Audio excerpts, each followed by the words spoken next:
Olá, caros ouvintes, sejam bem-vindos a mais episódio aqui do vosso Podcast Conversa, o vosso podcast de política. E pois é, aqui estamos nós então para mais episódio, desta vez em live, com imagens a chegarmos direto de Davos, na Suíça.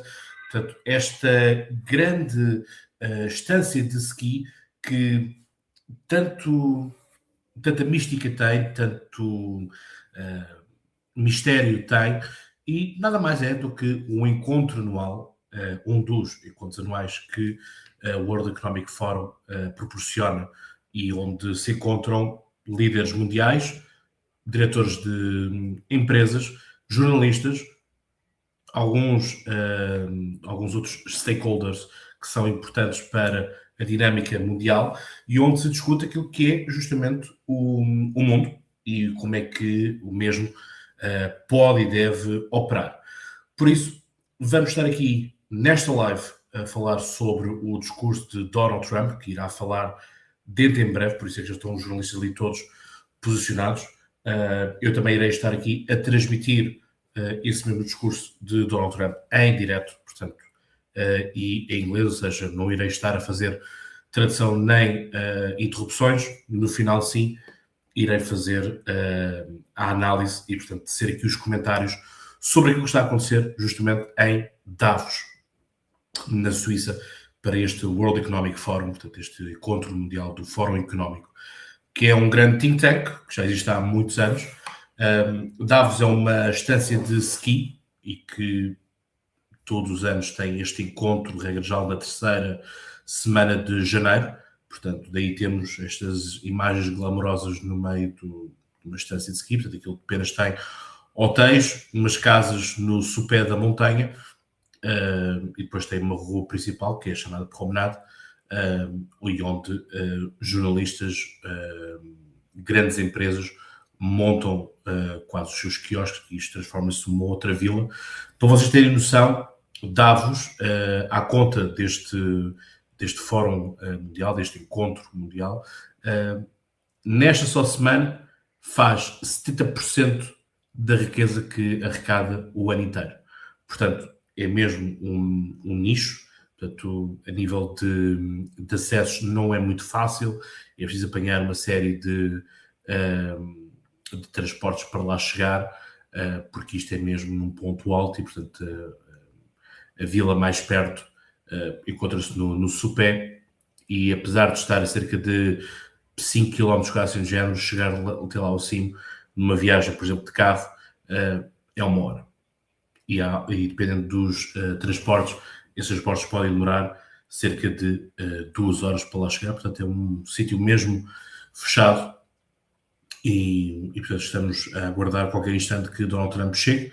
Já tivemos imagens dele a chegar no seu helicóptero dos Estados Unidos e, portanto, vamos também aguardando, porque vai ser um discurso que muita gente quer ouvir, toda a gente quer ouvir o discurso de Donald Trump, ele que já esteve no passado, portanto, não é para aqueles que são aqueles conspiracionistas das ideias aqui no que toca à World Economic Forum. Portanto, desengane-se quem achar que é agora que ele está a virar a agenda. Sempre lá esteve e tal, nunca foi qualquer tipo de problema. E não deve ser um problema, porque, volto a dizer, é uma questão que acontece todos os anos e simplesmente as pessoas vão, discursam, e tem havido imensos discursos, tem havido montes de insights. O presidente da Sérvia, por exemplo, que é um país que está claramente fora destas agendas globalistas, mas é o que ele diz, ele é um veterano, ele já lá vai há 12 anos consecutivos. E, portanto, como eu disse, a Sérvia não é dos países mais simpáticos para este tipo de agendas globalistas, mas aquilo que ele diz é que não vê as pessoas, e agora temos aqui as publicidades de fundo, não vê as pessoas com um grande sorriso. Não é? Portanto, essas dinâmicas que estaríamos habituados a assistir. Não é? Portanto, existe uma grande apreensão, tenho estado a assistir aos discursos e tivemos ontem do Primeiro-Ministro canadiano, e façam o favor a vocês próprios e vão ouvir, mais do que o discurso do próprio Emmanuel Macron, que acaba por estar ali com aqueles óculos. Os óculos, para quem não perceber, é porque ele está com um derrame no olho e, portanto, se ficasse à vista, ia ser assim uma imagem um pouco perturbadora, quase tipo o Le Chiffre, do vilão do James Bond em Casino Royale. Portanto, não recomendo a todos. Portanto, arranjou-se esta solução de óculos. Houve quem sugerisse uma pala, mas acho que os óculos lhe dão pelo menos outro estilo, porque senão, já que estamos aqui a falar de vilões, obviamente que ele com uma pala ficaria um aspecto de outro vilão. Portanto, vamos aqui aguardar. Portanto, faltam 3 minutos para aquilo que é a hora marcada da sessão. Portanto, sendo que todos estes discursos, todos estes encontros são gratuitos, portanto, ou seja, nesta questão de agendas escondidas e tudo mais, o site da World Economic Forum é de livre acesso para todos, com artigos de investigação interessantes, e que todas as reuniões que são tidas são de livre transmissão. Vocês registram-se gratuitamente, ou então podem até encontrar, como estamos a ver aqui por trás, a transmissão da Reuters, que transmitem tudo o que está a acontecer. Portanto, já está disponível, ou estaria disponível. Alguém já tinha carregado. Exatamente. Portanto, vou agora também partilhar-vos aqui convosco.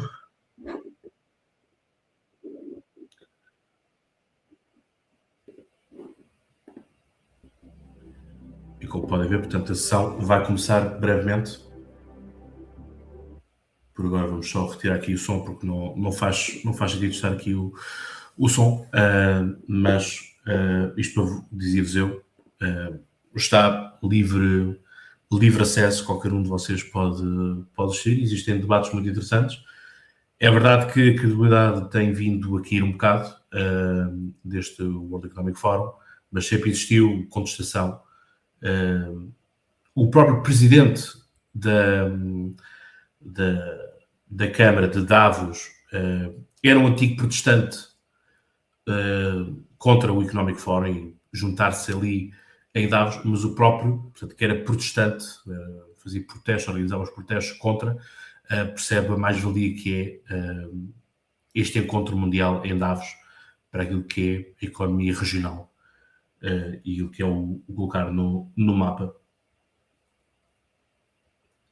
E dizia-vos eu que Donald Trump não vai vir para uma atmosfera muito amigável, portanto, muitos têm sido as palavras e os reptos negativos em relação a Donald Trump. Amanhã, quinta-feira, também vai ser um dia importante em Davos à conta de Donald Trump, porque será supostamente a cerimónia formal de lançamento desta pseudo-instituição que é o Conselho de Paz, mas mais sobre ele irei falar brevemente. Este Conselho de Paz, o Trump disse que desde que houvesse mais 3 países que se juntassem, ele iria fazer a inauguração amanhã, e a ideia dele portanto, foi um Conselho de Paz que a ONU o autorizou a fazer para a questão de Gaza, mas ele acha que deve criar este órgão e deve empoderar ainda mais este órgão, colocando-lhe outras dinâmicas e convidando mais países. Portanto, cerca de 60 países foram convidados para pertencer a este Conselho de Paz, ou seja, o que é que se sabe pensar, o que é que se sabe fazer em relação ao futuro em Gaza. Portanto, todos nós já ouvimos falar da ideia da Riviera que Donald Trump tem para o Médio Oriente, e isto tem as suas dinâmicas. Donald Trump ainda não apareceu, mas já mudou aqui os separadores.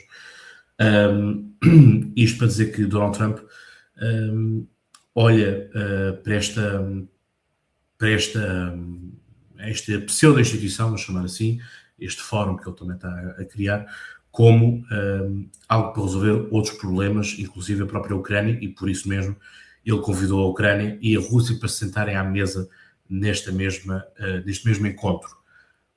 O problema aqui com Gaza é que, por exemplo, Israel não foi atrás. Portanto, quais são os países que neste momento disseram sim a Donald Trump?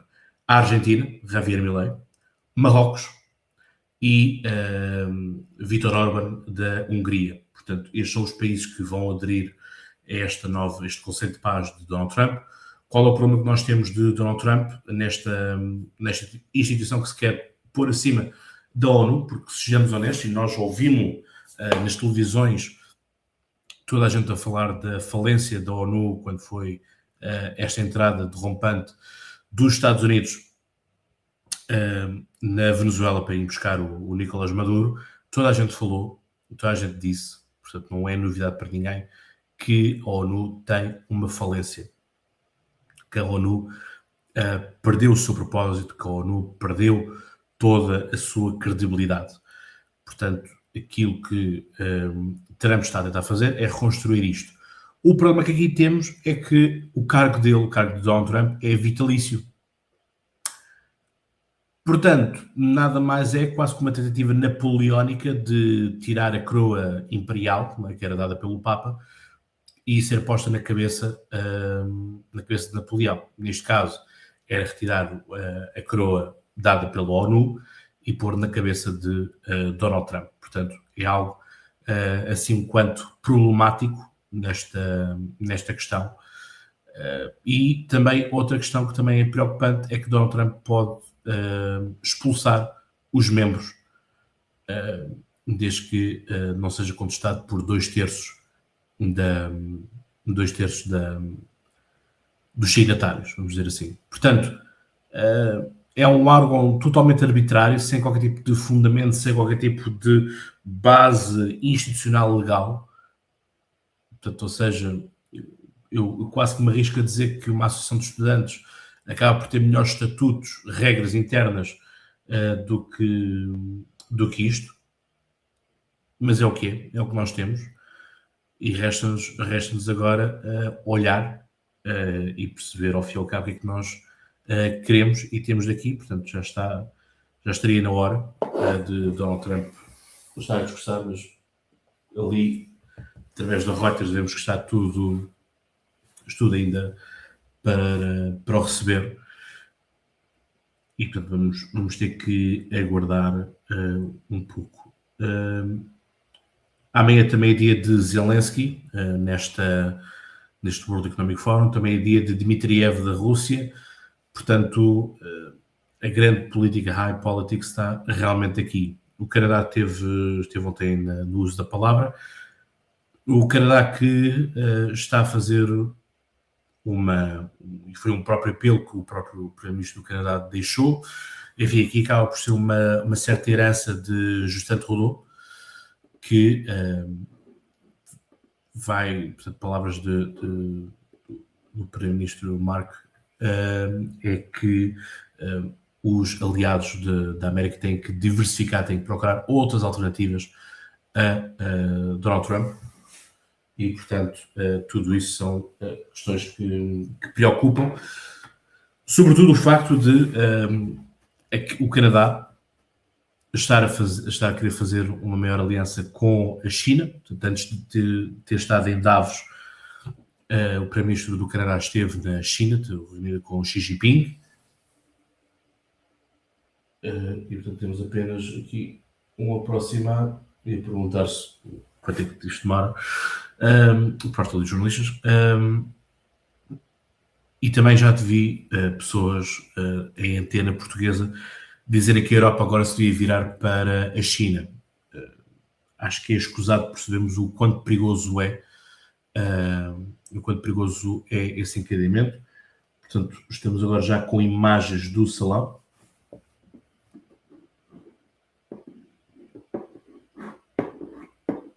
Vamos ouvir.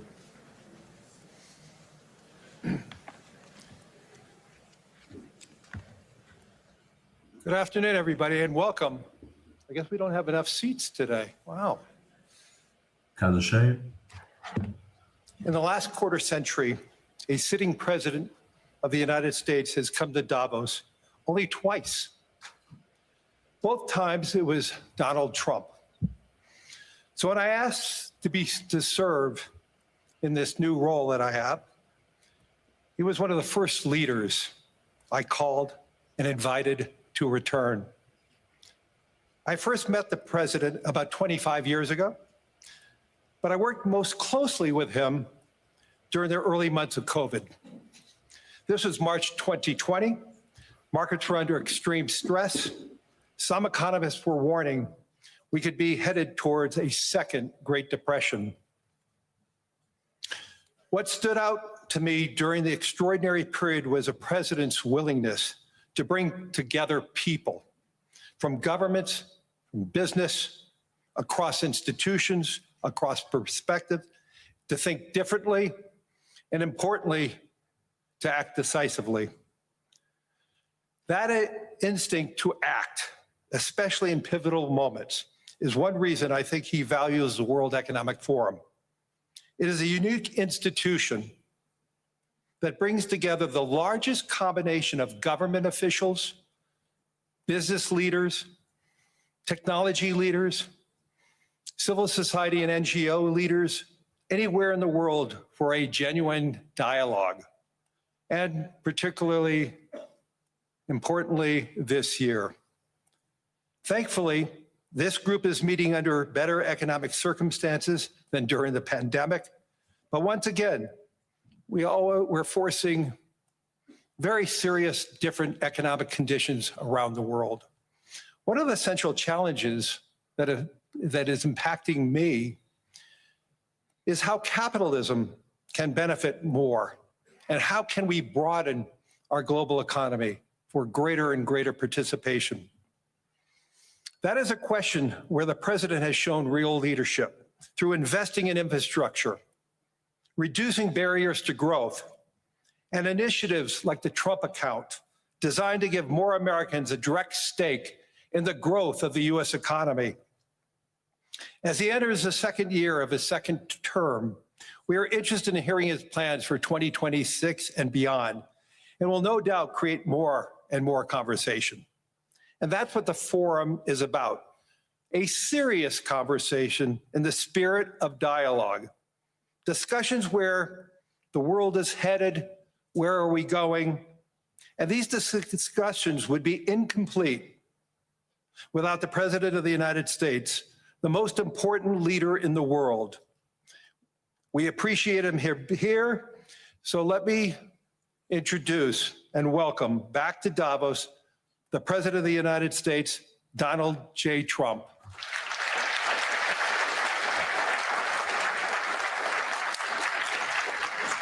Donald Trump a chegar. E lá está.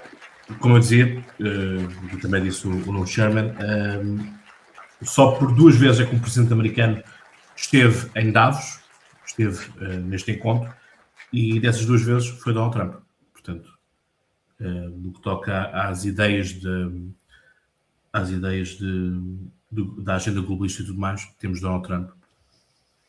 Vamos ouvir então, Donald Trump. Well, thank you very much, Larry. It's great to be back in beautiful Davos, Switzerland, and to address so many respected business leaders, so many friends, few enemies, and all of the distinguished guests. It's a who's who, I will say that. I've come to this year's World Economic Forum with truly phenomenal news from America. Yesterday marked the one-year anniversary of my inauguration, and today, after 12 months back in the White House, our economy is booming, growth is exploding, productivity is surging, investment is soaring, incomes are rising, inflation has been defeated, our previously open and dangerous border is closed and virtually impenetrable, and the United States is in the midst of the fastest and most dramatic economic turnaround in our country's history. Under the Biden administration, America was plagued by the nightmare of stagflation, meaning low growth, and high inflation a recipe for misery, failure, and decline. But now, after just 1 year of my policies, we are witnessing the exact opposite. Virtually no inflation and extraordinarily high economic growth.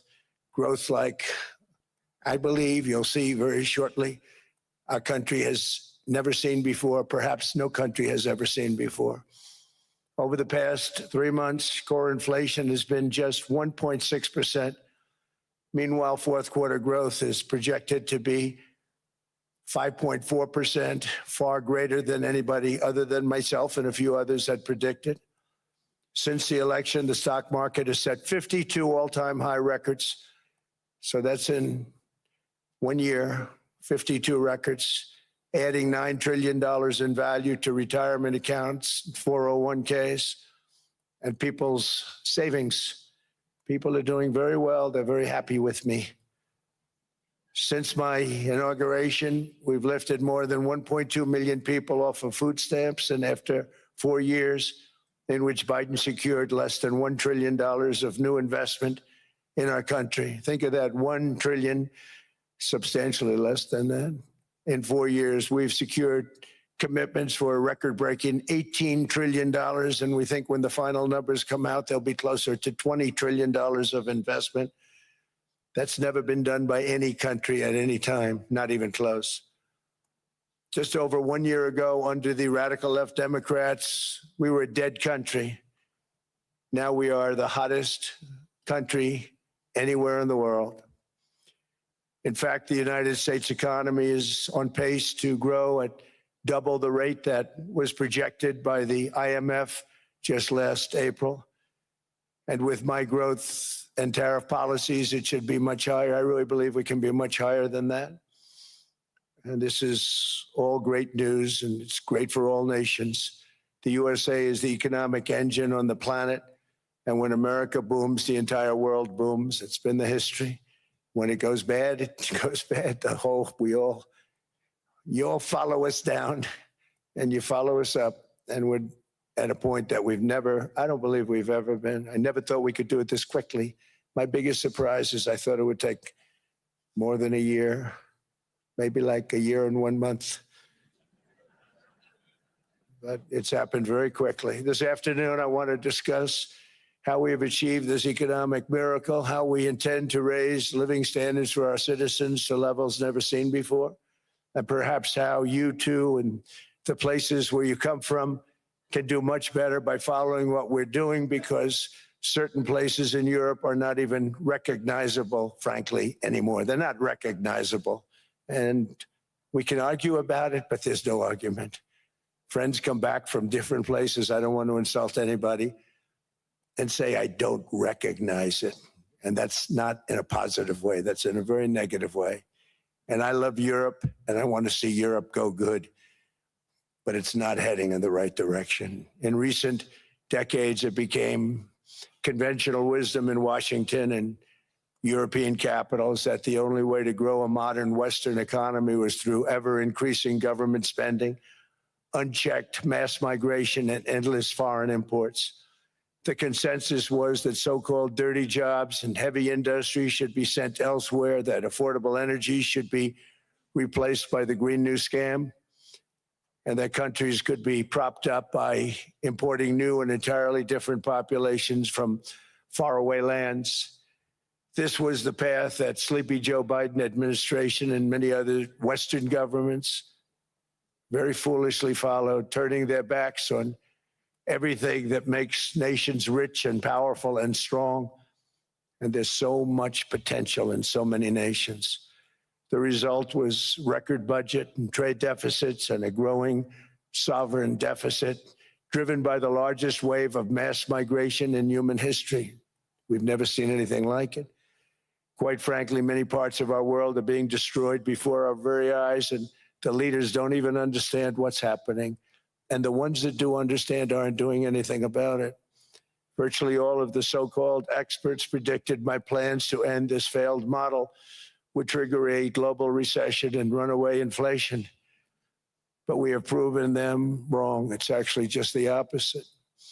In 1 year, our agenda has produced a transformation like America has not seen in over 100 years.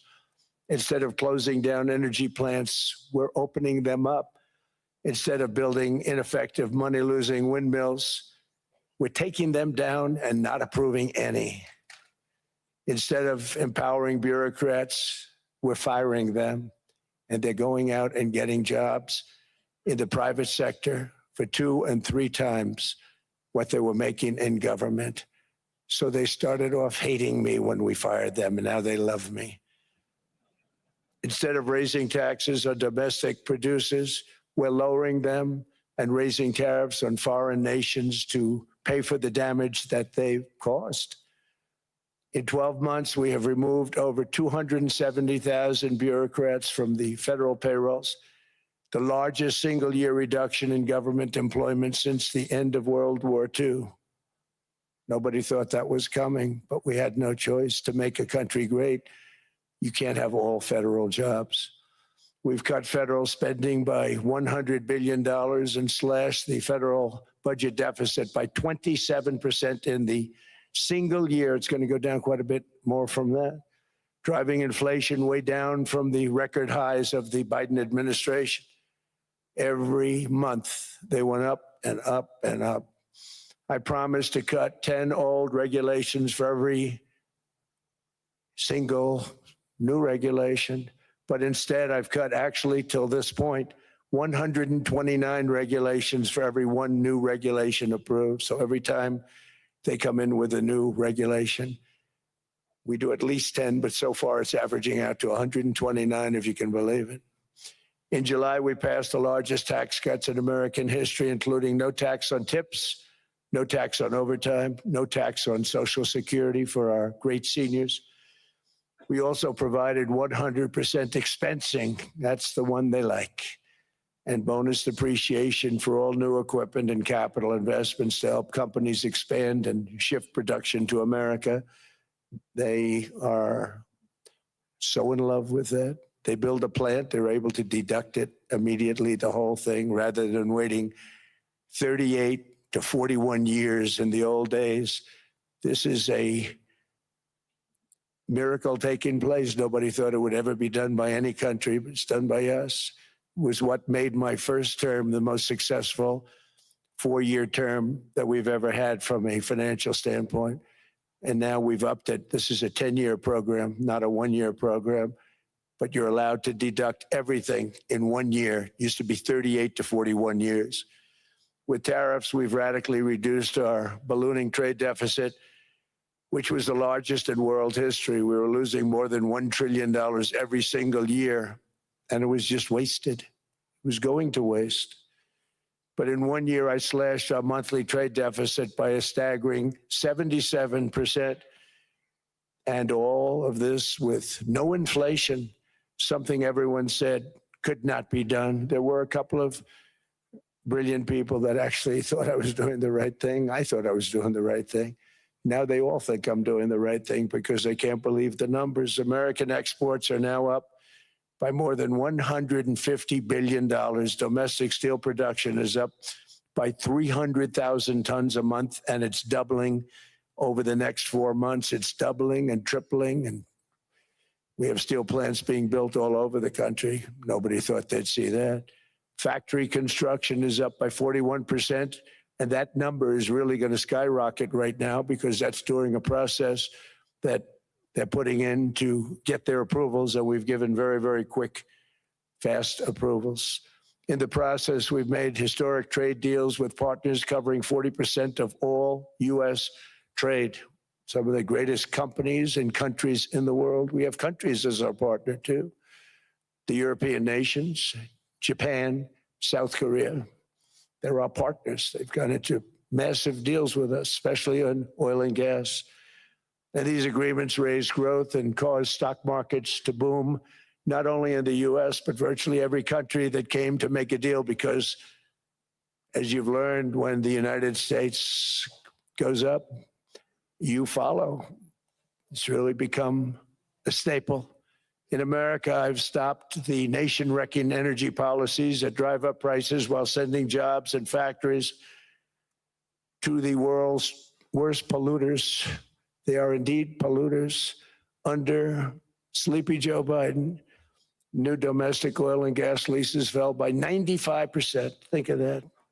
And they wonder, why was gasoline going up so fast?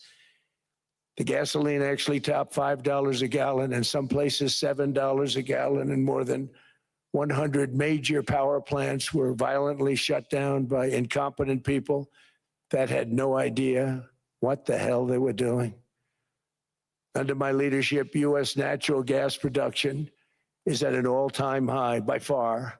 U.S. oil production is up by 730,000 barrels a day, and last week we picked up 50 million barrels from Venezuela alone.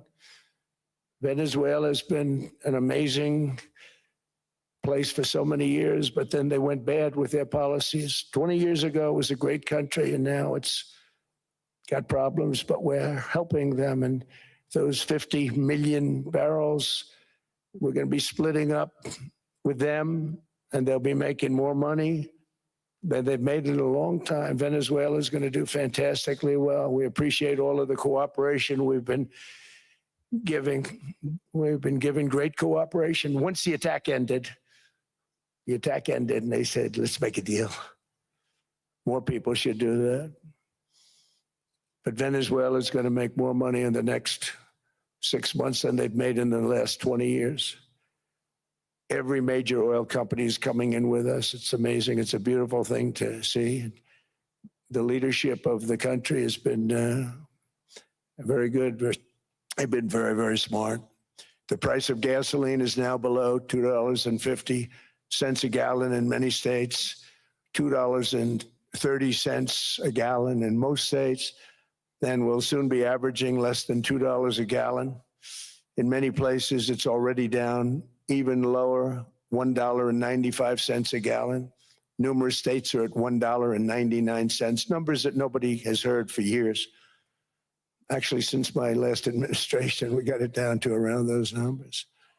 I've signed an order directing and approval of many new nuclear reactors. We're going heavy into nuclear. I was not a big fan because I didn't like the risk, the danger, but they have the progress they've made with nuclear is unbelievable, and the safety progress they've made is incredible.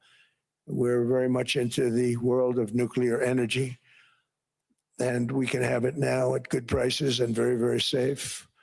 And we're leading the world in AI by a lot.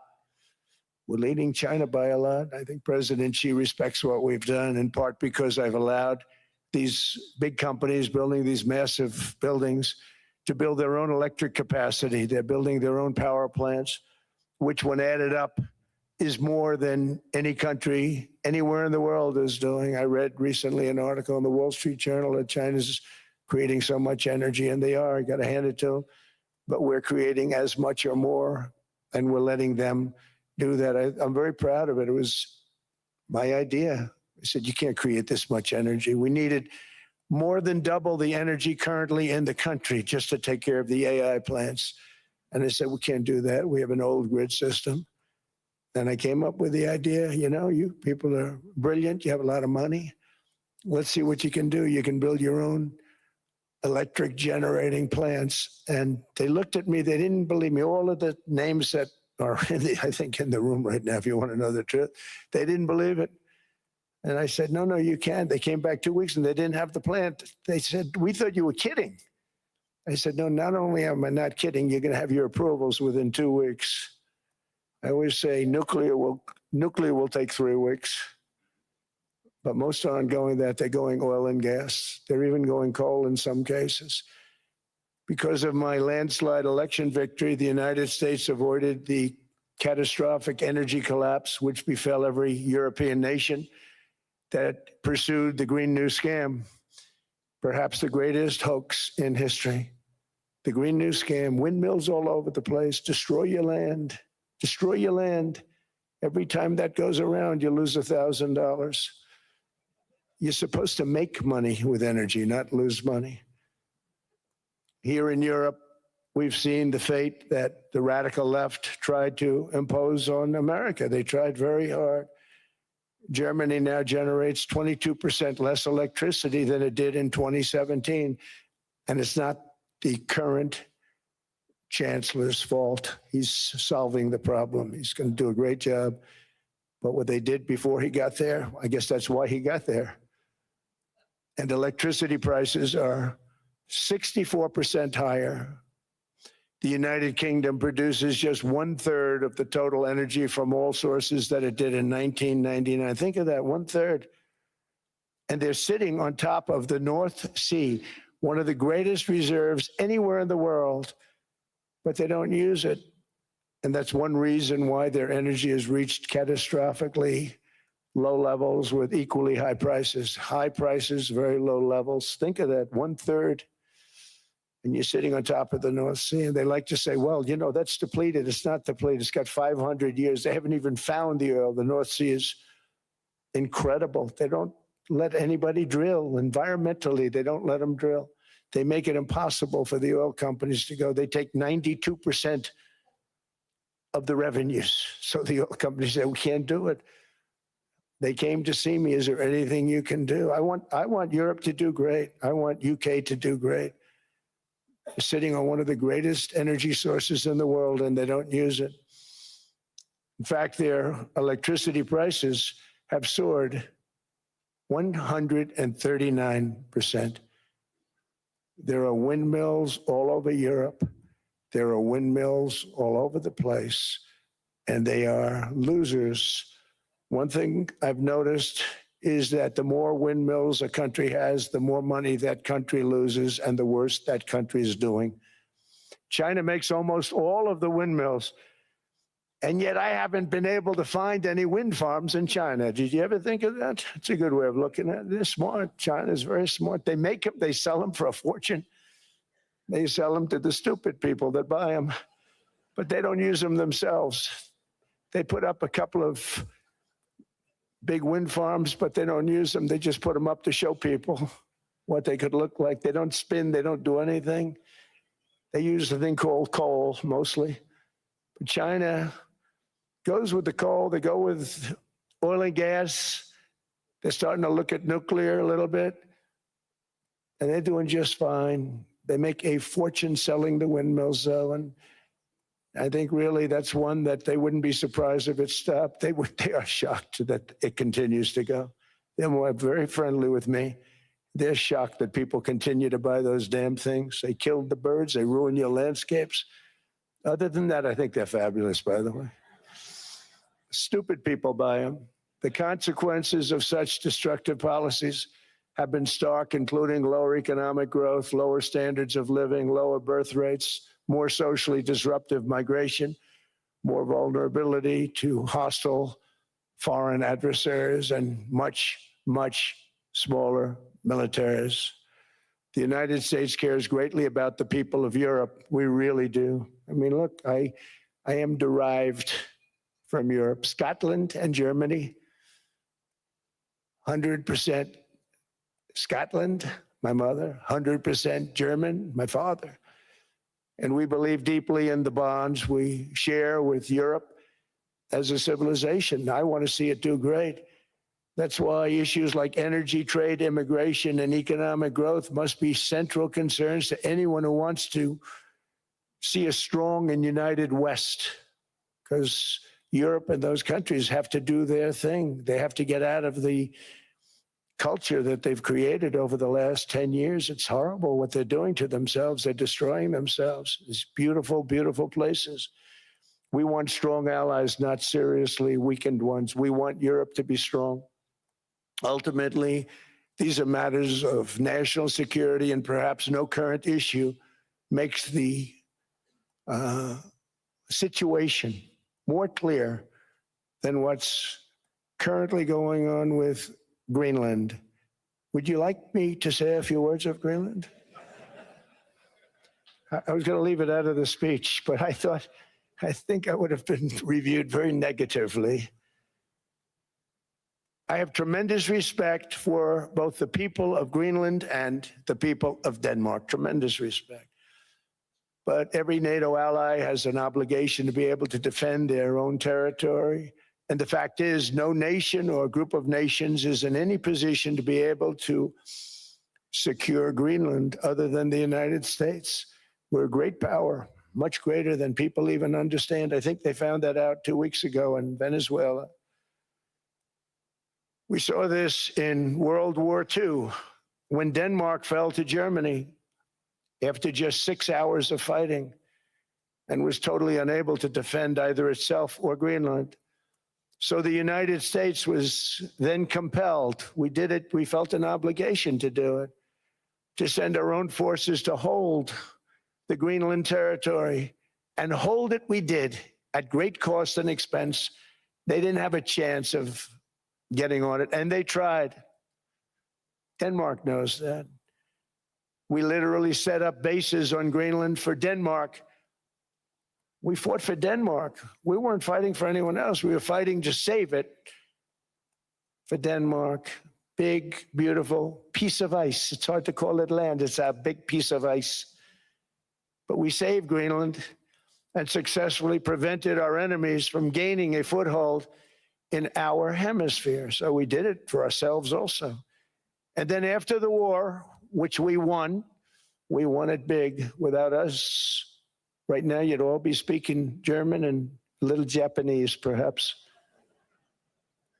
After the war, we gave Greenland back to Denmark. How stupid were we to do that? But we did it.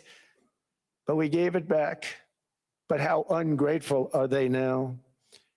So now our country and the world face much greater risks than it did ever before because of missiles, because of nuclear, because of weapons of warfare that I can't even talk about. 2 weeks ago, they saw weapons that nobody ever heard of. They weren't able to fire one shot at us. They said, what happened? Everything was discombobulated. They said, we've got them in our sights. Press the trigger, and nothing happened. No anti-aircraft missiles went up. There was one that went up about 30 feet and crashed down right next to the people that sent it. They said, what the hell is going on? Those defensive systems were made by Russia and by China. So they're going to go back to the drawing boards, I guess. Greenland is a vast, almost entirely uninhabited and undeveloped territory. It's sitting undefended in a key strategic location between the United States, Russia, and China. That's exactly where it is, right smack in the middle. Wasn't important nearly when we gave it back. You know, when we gave it back, it wasn't the same as it is now. It's not important for any other reason, you know, everyone talks about the minerals. There's so many places. There's no rare earth, no such thing as rare earth. There's rare processing, but there's so much rare earth. And this, to get to this rare earth, you got to go through hundreds of feet of ice. That's not the reason we need it. We need it for strategic national security and international security. This enormous unsecured island is actually part of North America, on the northern frontier of the Western Hemisphere. That's our territory. It is therefore a core national security interest of the United States of America. And in fact, it's been our policy for hundreds of years to prevent outside threats from entering our hemisphere. And we've done it very successfully. We've never been stronger than we are now. That's why American presidents have sought to purchase Greenland for nearly 2 centuries. You know, for 2 centuries, they've been trying to do it. They should have kept it after World War II, but they had a different president. That's all right. People think differently. Much more necessary now than it was at that time, however. In 2019, Denmark said that they would spend over $200 million to strengthen Greenland's defenses. But as you know, they spent less than 1% of that amount. 1%, there's no sign of Denmark there. And I say that with great respect for Denmark, whose people I love, whose leaders are very good. It's the United States alone that can protect this giant mass of land, this giant piece of ice, develop it and improve it and make it so that it's good for Europe and safe for Europe and good for us.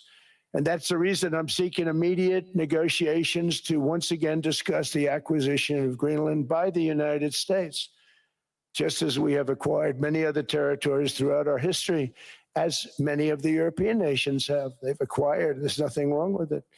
Many of them, some went in reverse, actually, if you look. Some had great, vast wealth, great, vast lands all over the world. They went in reverse. They're stuck back where they started. That happens too. But some grow. But this would not be a threat to NATO. This would greatly enhance the security of the entire alliance, the NATO alliance. The United States is treated very unfairly by NATO. I want to tell you that. And when you think about it, nobody can dispute it. We give so much and we get so little in return. And I've been a critic of NATO for many years.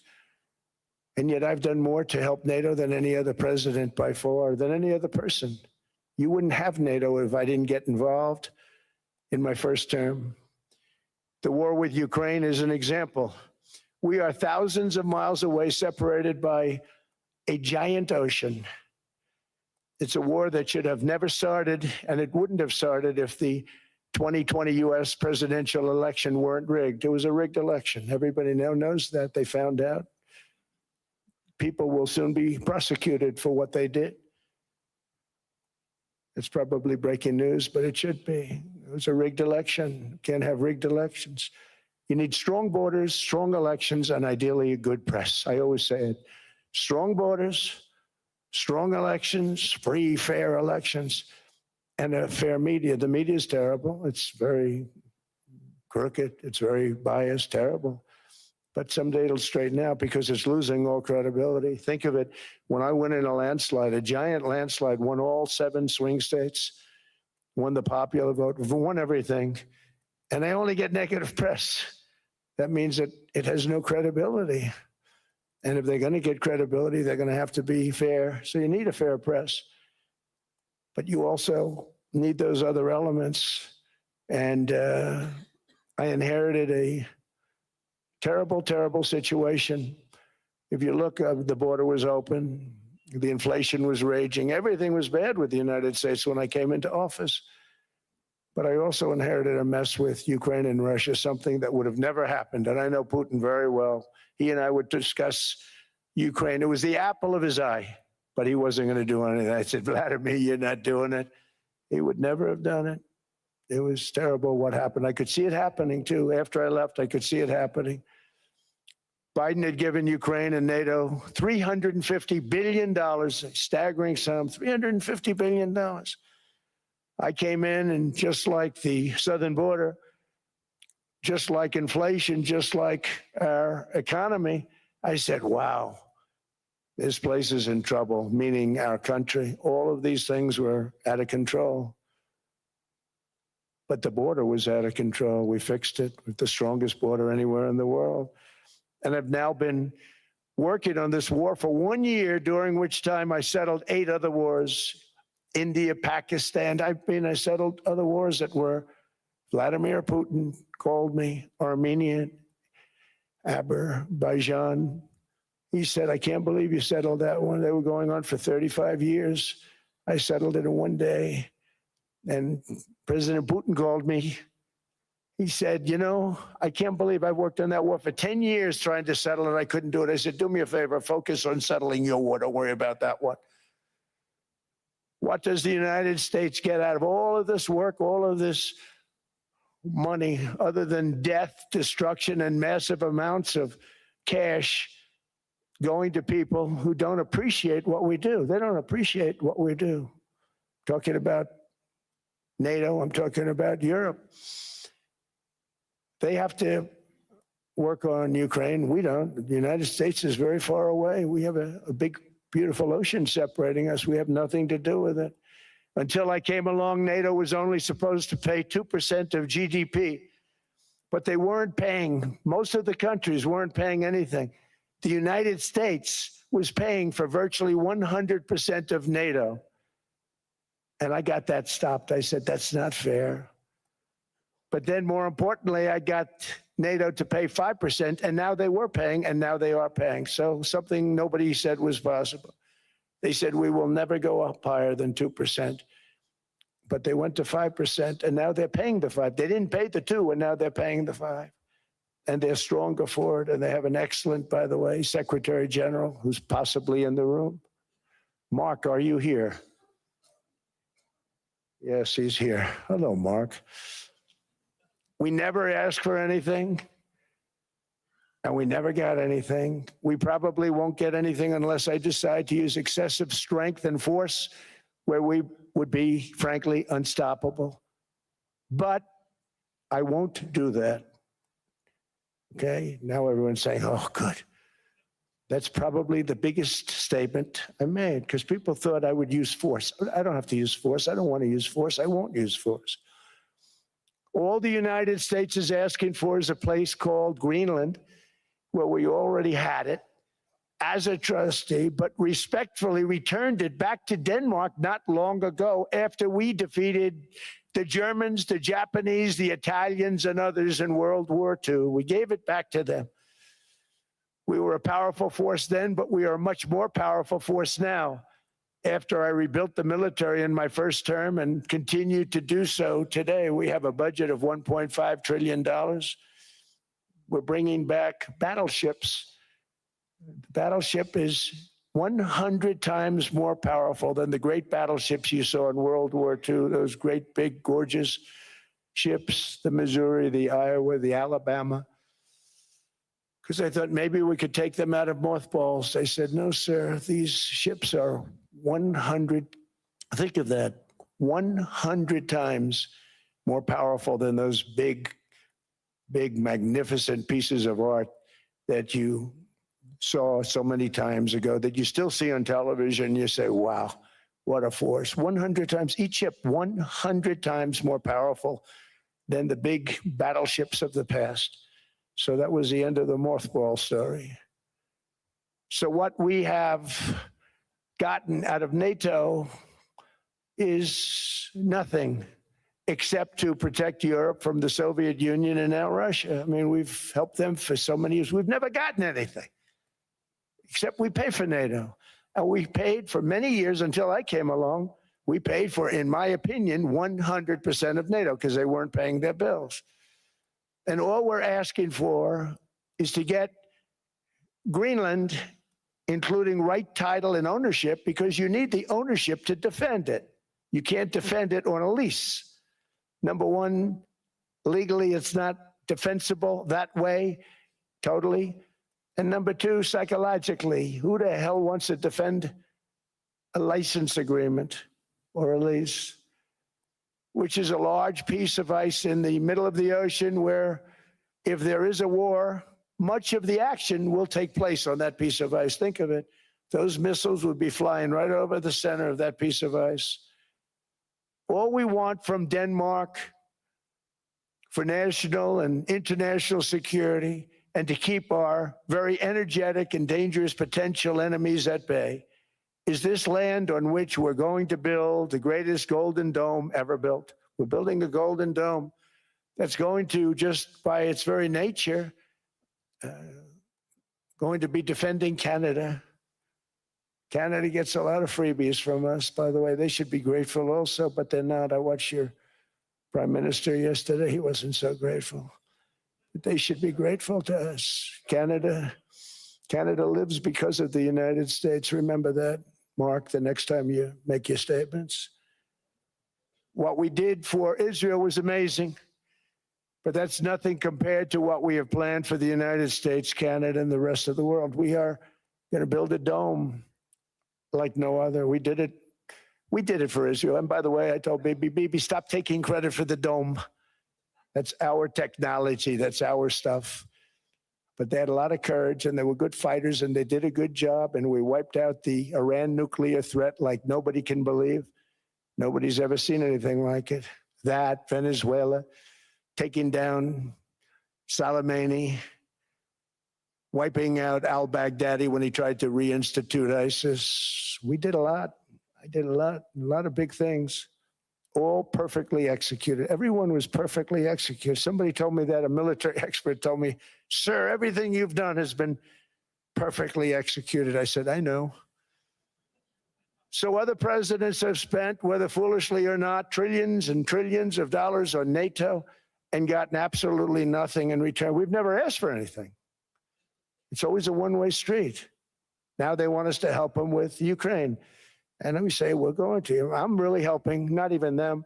I want to see, last week, if you saw, it was 10,000 soldiers, but last month it was 31,000 soldiers died. 31,000. That's this room times, the number of people in this room times 30. Think of it. 30,000 soldiers died in 1 month. The month before it was 27,000. The month before that it was 28,000. The month before that it was 25,000. It's a bloodbath over there. And that's what I want to stop. It doesn't help the United States, but these are souls. These are young people. Look like you, look like some of you right in the front row.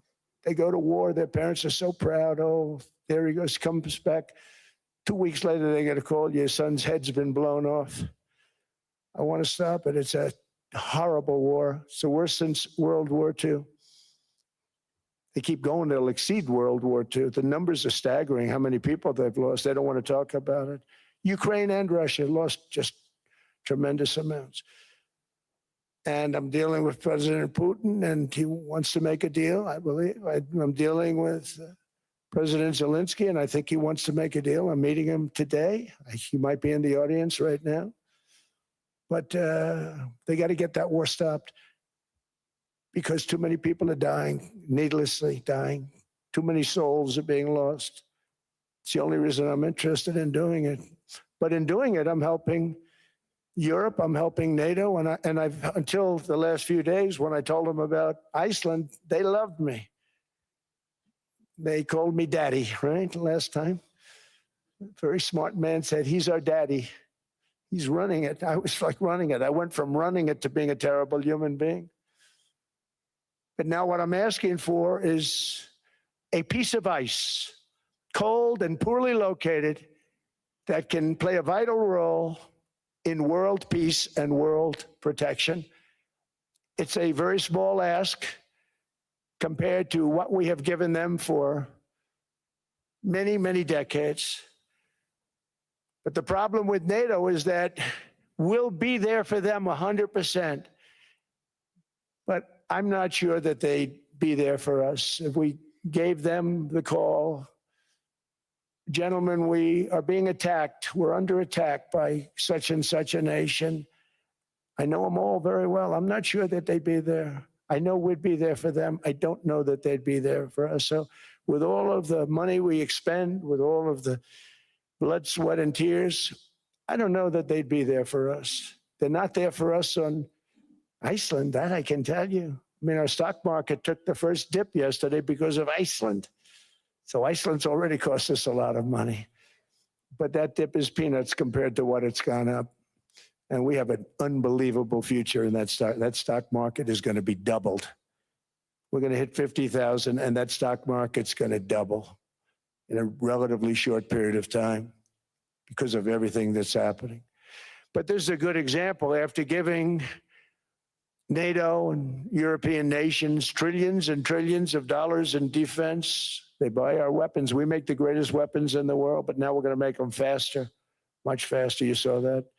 I put a cap on the salaries, and I put no buybacks, no stock buybacks, no various other things that they were doing.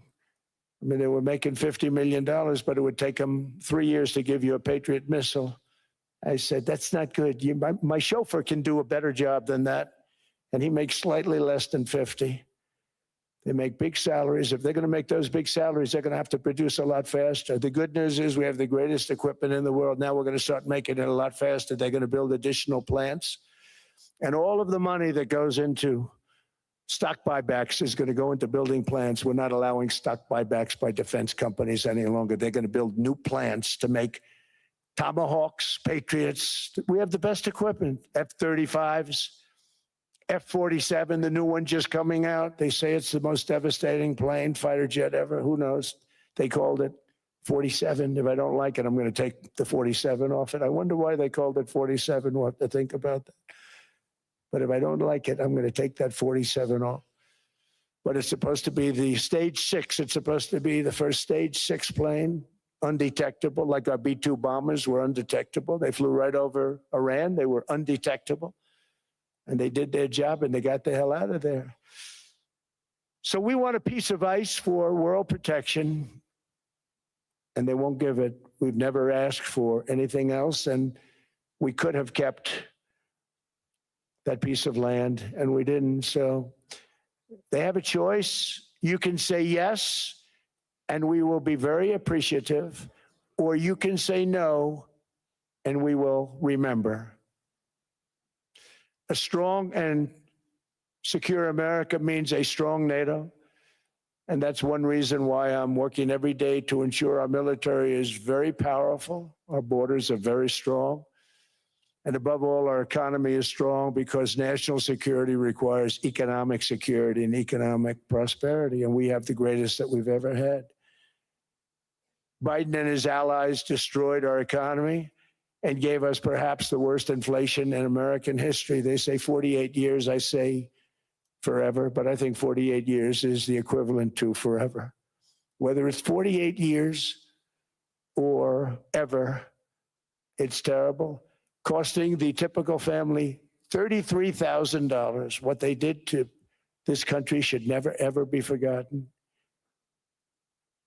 It's early, but he has to be rated as the worst president we've ever had by far. The auto pen did much of the damage.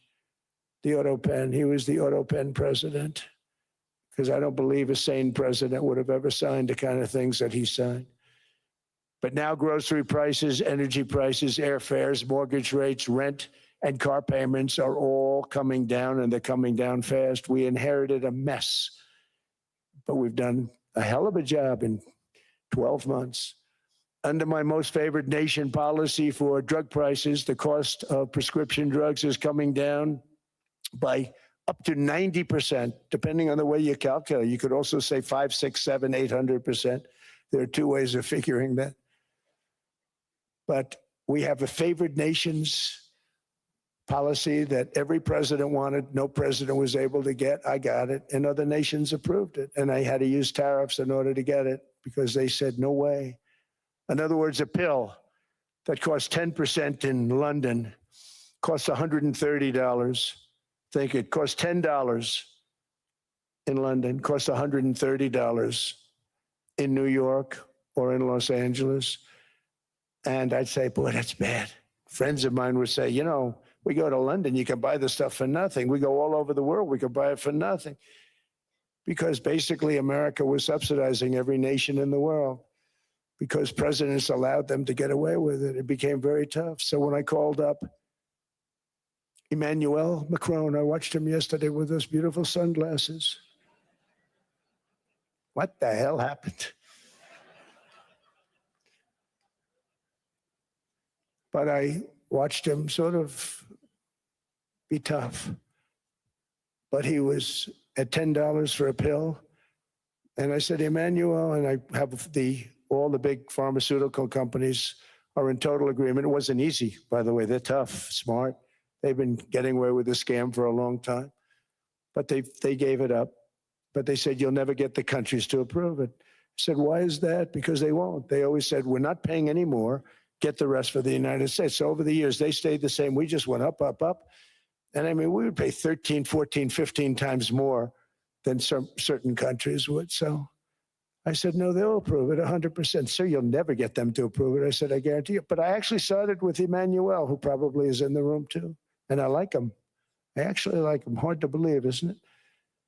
And I said, Emmanuel, you're going to have to lift the price of that pill to $20, maybe $30. Think of that. That means it's a doubling of prescription drugs. Might be a tripling, might be a quadrupling. It's not easy. No, no, no, Donald, I will not do that. I said, yes, you will, 100%. He said, no, no, no. You're asking me to double. I said, Emmanuel, you've been taking advantage of the United States for 30 years with prescription drugs. You really should do it, and you will do it. I have no doubt. In fact, I am 100% sure you're going to. No, no, no, I will not do it. Because yes, in all fairness to him, he has to double or triple. Because the world being a bigger place than the United States, it's not that you meet in the middle. You just have to go up some, and we come down a lot. They go up a little, we come down a lot. So we're at $130, they're at 10. So they may have to go to 20 or 30. No more than that. I said, Emmanuel, you're going to be doubling or tripling?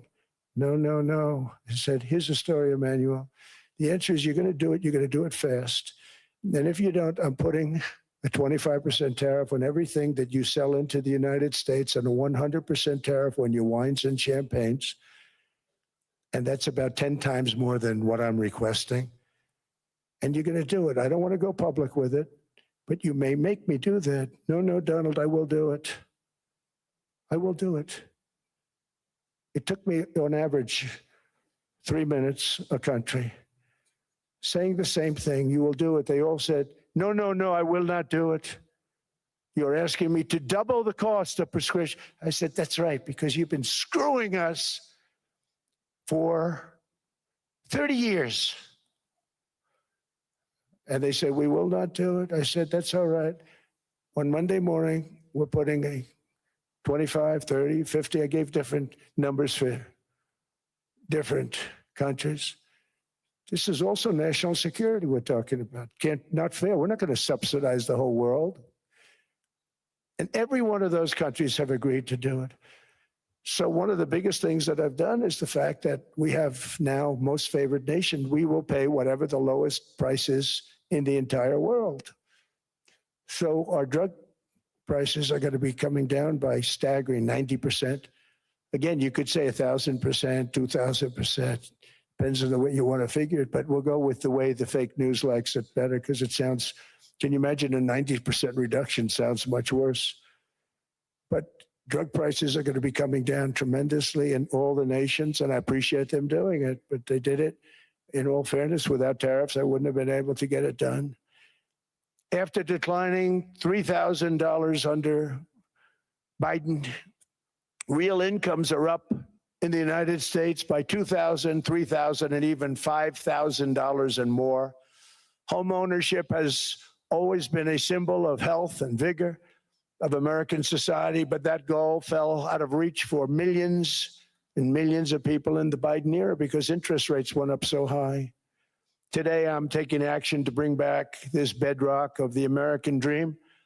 In recent years, Wall Street giants and institutional investment firms, many of you are here, many of you are good friends of mine, many of you are supporters. Sorry to do this, Joe, I'm so sorry. But you've driven up housing prices by purchasing hundreds of thousands of single-family homes, and it's been a great investment for them. Often as much as 10% of houses on the market. You know, the crazy thing is a person can't get depreciation on a house, but when a corporation buys it, they get depreciation. Okay, that's something we're going to have to think about too. I don't know if too many people think about that. You buy a corporation, they buy 500 houses, they buy hundreds of thousands, they buy 500 houses, they can take depreciation. A person sweats and works and buys one house, they can't. But homes are built for people, not for corporations, and America will not become a nation of renters. We're not going to do that. That's why I have signed an executive order banning large institutional investors from buying single-family homes. It's just not fair to the public. They're not able to buy a house. And I'm calling on Congress to pass that ban into permanent law, and I think they will. One of the biggest barriers to saving for a down payment has been surging credit card debt. The profit margin for credit card companies now exceeds 50%, one of the biggest. And they charge Americans interest rates of 28%, 30%, 31%, 32%. Whatever happened to usury? So to help our citizens recover from the Biden disaster, all caused by this horrible president, I'm asking Congress to cap credit card interest rates at 10% for 1 year. And this will help millions of Americans save for a home. They have no idea they're paying 28%. They go out there a little late in their payment and they end up losing their house. It's terrible. To unleash innovation in savings and financing, I'm also working to ensure America remains the crypto capital of the world. And to that end, last year, I signed the landmark Genius Act into law. Now Congress is working very hard on crypto market structure legislation, Bitcoin, all of them, which I hope to sign very soon, unlocking new pathways for Americans to reach financial freedom. And I did it for two reasons. Number one, I thought it was politically good, and it was. I got tremendous political support. But more importantly, China wanted that market too. It's just like they want the AI. And we've got that market, I think, pretty well locked up. If I didn't do it, Biden was totally against it until before the election when they realized that, there were millions of people voting against him over crypto. And all of a sudden they loved it very much, but it was too late. They blew it. But it is politically popular, but it's much more importantly, we have to make it so that China doesn't get the hold of it. And once they have that hold, we're not going to be able to get it back. So I'm honored to have done it. Finally, I've instructed government-backed institutions to purchase up to $200 billion in mortgage bonds to bring down interest rates. And I'll be announcing a new Fed chairman in the not-too-distant future. I think he'll do a very good job. See, I gave away some of it. He did give that away. So we have something, got something, but somebody that's very respected. They're all respected. They're all great. Everyone that I interviewed is great. Everyone could do, I think, a fantastic job. Problem is they change once they get the job. They do. They're saying everything I want to hear, and then they get the job. They're locked in for 6 years. They get the job, and all of a sudden, let's raise rates a little bit. I call them, sir, we'd rather not talk about this. It's amazing how people change once they have the job. It's too bad. Sort of disloyalty, but they got to do what they think is right. We have a terrible chairman right now, Jerome Too Late Powell. He's always too late. And he's very late with interest rates, except before the election. He was just fine for the other side. So we're going to have somebody that's great, and we hope he does the right job. Last week, the average 30-year mortgage rate dropped below 6% for the first time in many years. Another major factor in driving up housing costs was the mass invasion of our borders. And I have to say one thing about housing, because nobody ever says this. I am very protective of people that already own a house, of which we have millions and millions and millions. And because we have had such a good run, the house values have gone up tremendously. And these people have become wealthy. They weren't wealthy. They become wealthy because of their house. And every time you make it more and more and more affordable for somebody to buy a house cheaply, you're actually hurting the value of those houses, obviously, because the one thing works in tandem with the other. And I don't want to do anything that's going to hurt the value of people that own a house who, for the first time in their lives, are walking around the streets of whatever city they're in, very proud that their house is worth $500,000, $600,000, $700,000. Now, if I want to really crush the housing market, I could do that so fast and people could buy houses, but you would destroy a lot of people that already have houses. In some cases, they've mortgaged their house, and the mortgage would be very low. And all of a sudden, the mortgage without any changes becomes very high, and they end up losing the house. I'm not going to hurt, and I speak with Scott, who's doing a fantastic job, and Howard, who's doing a fantastic job, and all of my people.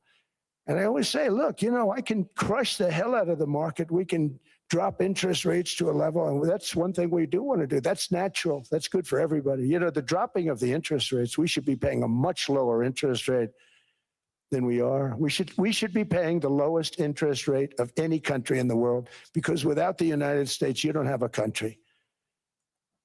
I had a case with Switzerland. We happened to be in Switzerland. Maybe I'll give you a quick story. But they were paying nothing. They make beautiful watches, great watches, Rolex, all of them. They were paying nothing to the United States when they sent their product in. And we had a $41 billion deficit, $41 billion with this beautiful place. Flew over it, isn't it nice? So I said, let's put a 30% tariff on them so that we get back some of it, not all of it at all. We still have a deficit, big deficit. We had 41 million. That's a big deficit. And I said, let's put a tariff on. Different tariffs, different places. You're all party to them. In some cases, victims to them. But in the end, it's a fair thing. And most of you realize that. But we put a 30% tariff on Switzerland, and all hell broke loose. They were calling, I mean, like you wouldn't believe. And I know so many people from Switzerland, incredible place, incredible, brilliant place. But I didn't realize that they're only good because of us. And there's so many other examples. I mean, us, probably other places, but a majority of the money they make is because of us, because we never charged them anything. So they come in, they sell their watches, no tariffs, no nothing. They walk away, they make $41 billion on just us.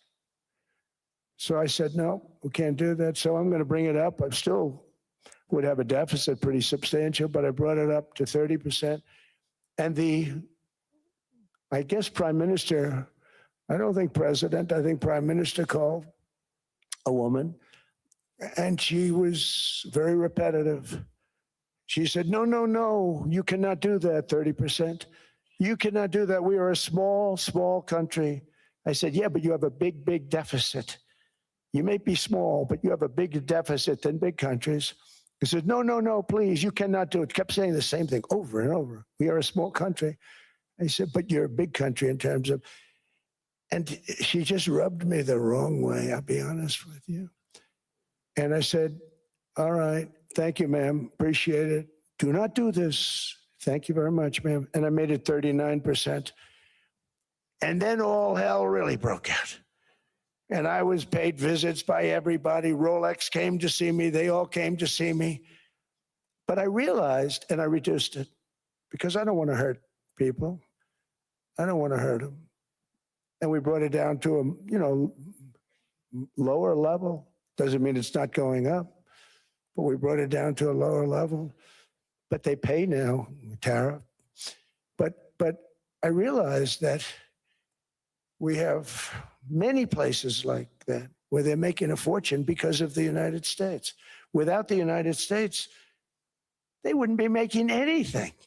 Think of it. Switzerland made $41 billion on us. And as she said, it's a small place. And I realized with that, I don't know, it was so, because she was so aggressive. And I realized in that conversation that the United States is keeping the whole world afloat. Many places, I could give you 6, 7 places just in the people in this little area. I know every one of them. They're looking down. They don't want to see me. They don't want to stare me in the eyes. But they're taking advantage of, everybody took advantage of the United States. But I've been very fair, and I gave them a tariff, and it was fine. But I realized that without us, it's not Switzerland anymore. Without us, it's not any of the countries that are represented here. And we want to work with the countries. We want to work with them. We're not looking to destroy them. I could have said 39, 40%. I could have said I want a 70% tariff, then we make money with Switzerland. But Switzerland would have been probably destroyed, financially destroyed. I don't want to do that. But we should be paying the lowest interest rate of everybody. I hope Scott's listening to this, because we should be paying the lowest interest rate of everybody. Without us, most of the countries don't even work. And then you have the protection factor. Without our military, which is the greatest in the world by far, without our military, you have threats that you wouldn't believe. You wouldn't believe. You don't have threats because of us, and that's because of NATO. One other thing, and I have to say it so importantly, in the old days, and I used to say I'm the youngest in the room. Now I'm among the older. I hate to say it. I don't feel old, but I'm among the older. But I remember not long ago, 20, 25 years ago, when good news came out about, let's say, the United States. The United States had a great quarter. The United States had a great month. All the stocks went up. And that's the way it's supposed to be. Now when they say the United States had a record quarter, it's unbelievable how well it's doing, all the stocks crash because they say, oh no, inflation, they're going to raise interest rates. And they do. Some of these stupid people like Powell, they raise interest rates. And what they do is they stop you from being successful. It used to be when we had a great quarter, a great month, great earnings, great anything, any good news, the stock market went up. That's the way it's going to be. We got to do that again because that's the way it should be. Now when we have a great month, they want to kill it. Like we did over 5%. People were surprised. We should do 20%. We could do 25%. When we announce good numbers, and the reason is they're so petrified of inflation. And growth doesn't mean inflation. We've had tremendous growth with very low inflation. In fact, growth can fight inflation, proper growth.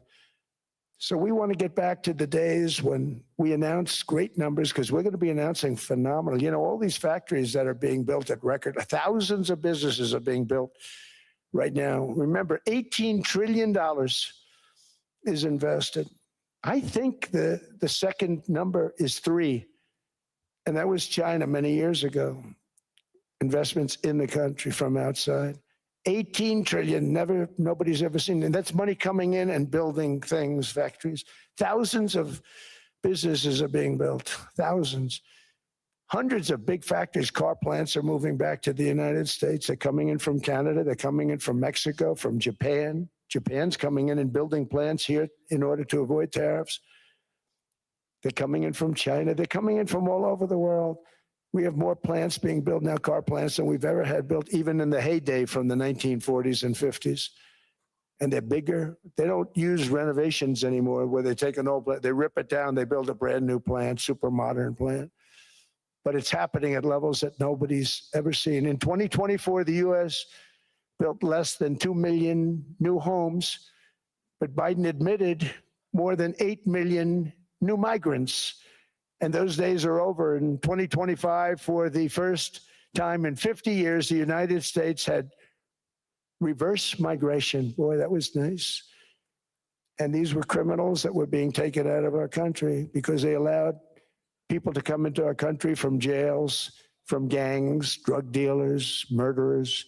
11,888 murderers. We've gotten most of them out.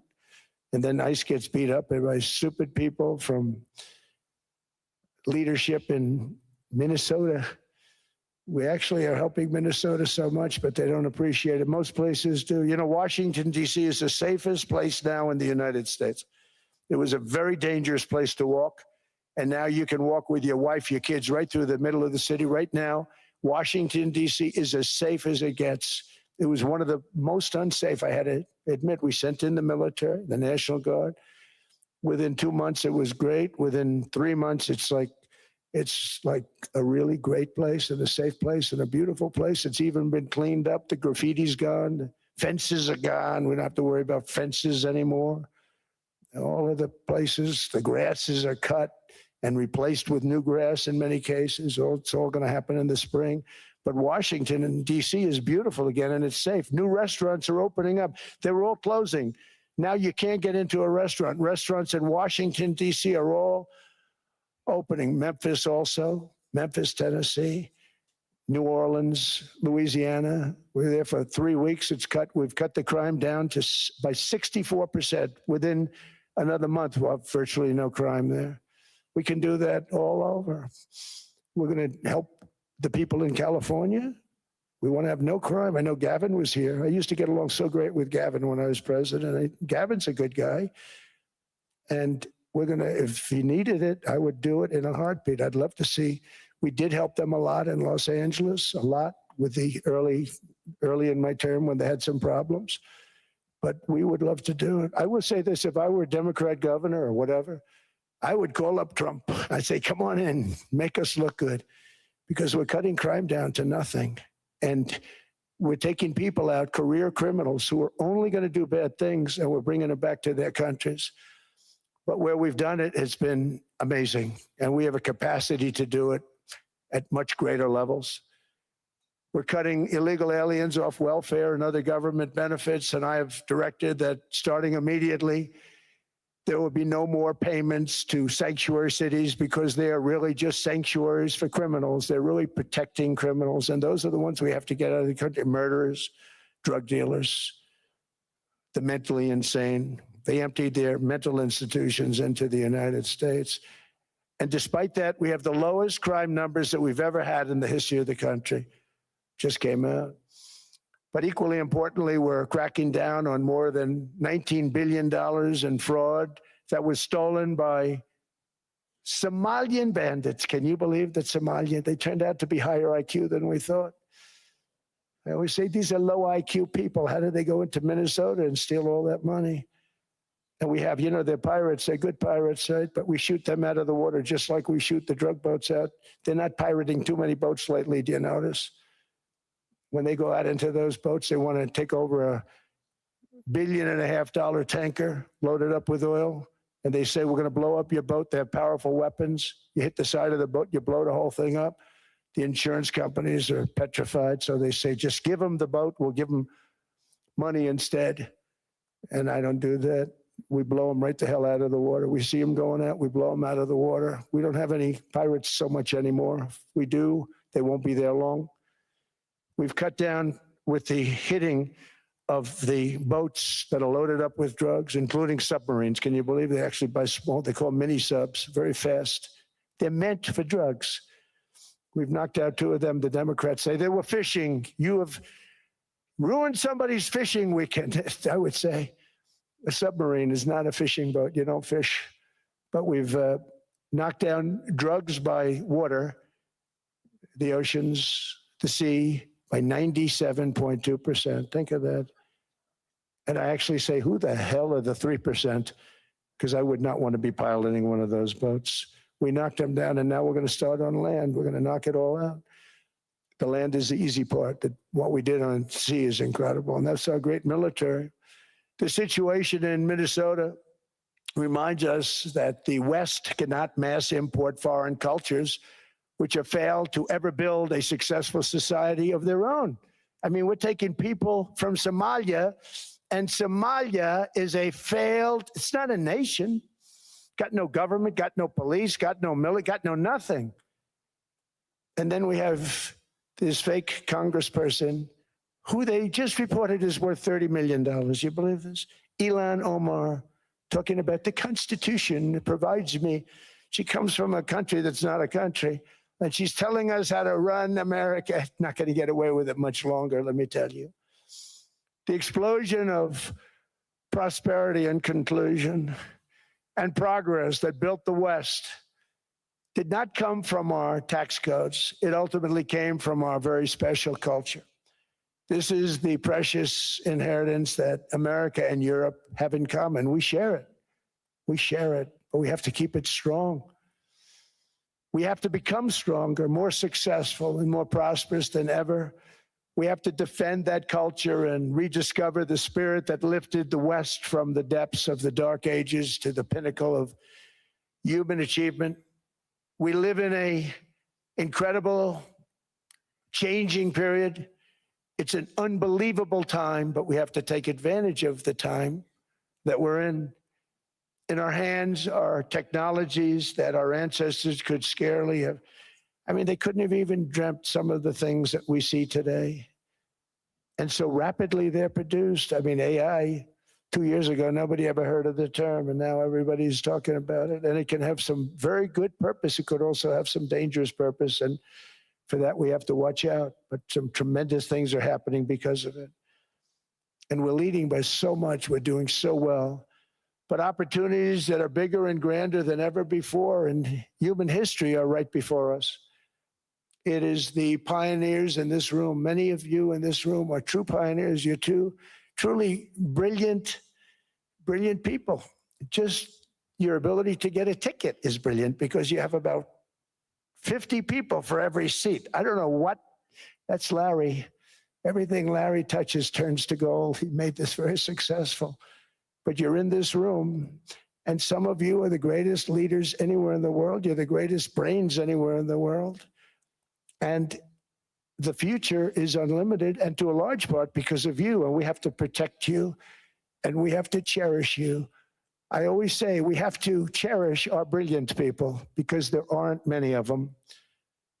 So together with confidence, boldness, and persistence, let us lift up our people, grow our economies, defend our shared destiny, and build a future for our citizens that is more ambitious, more exciting, more inspiring, and greater than the world has ever seen. We're in a position to do things that nobody else has ever even thought of before. And many of the people in this room are the ones that are doing it. And I want to congratulate you, and I'm with you all the way. You can do things that nobody else can even think about. So I congratulate you on your tremendous success. And the United States is back, bigger, stronger, better than ever before. And I'll see you around. Thank you all very much. Thank you very much.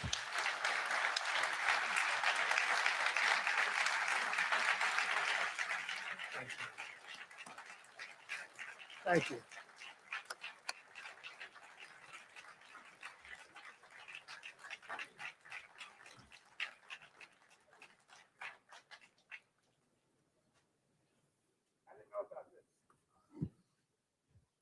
This was supposed to be a nice fire chat, Mr. President. Yes, good. I got set up. No, I did know. You made the job for the moderator really easy. Thank you, Mr. President, for your speech. I do have a few follow-up questions, if it's okay. Sure.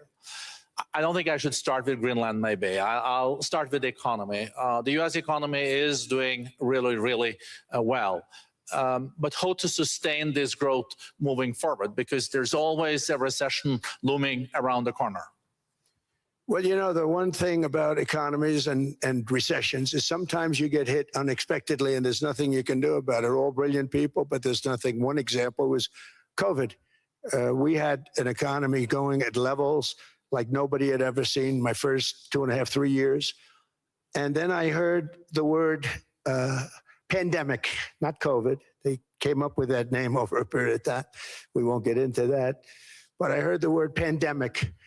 And I had a poll come out that was so strong just prior to that. And I was with the two best pollsters, McLaughlin and Fabrizio. And they said, sir, George Washington and Abraham Lincoln, if they came back and ran as president and vice president, they couldn't beat you.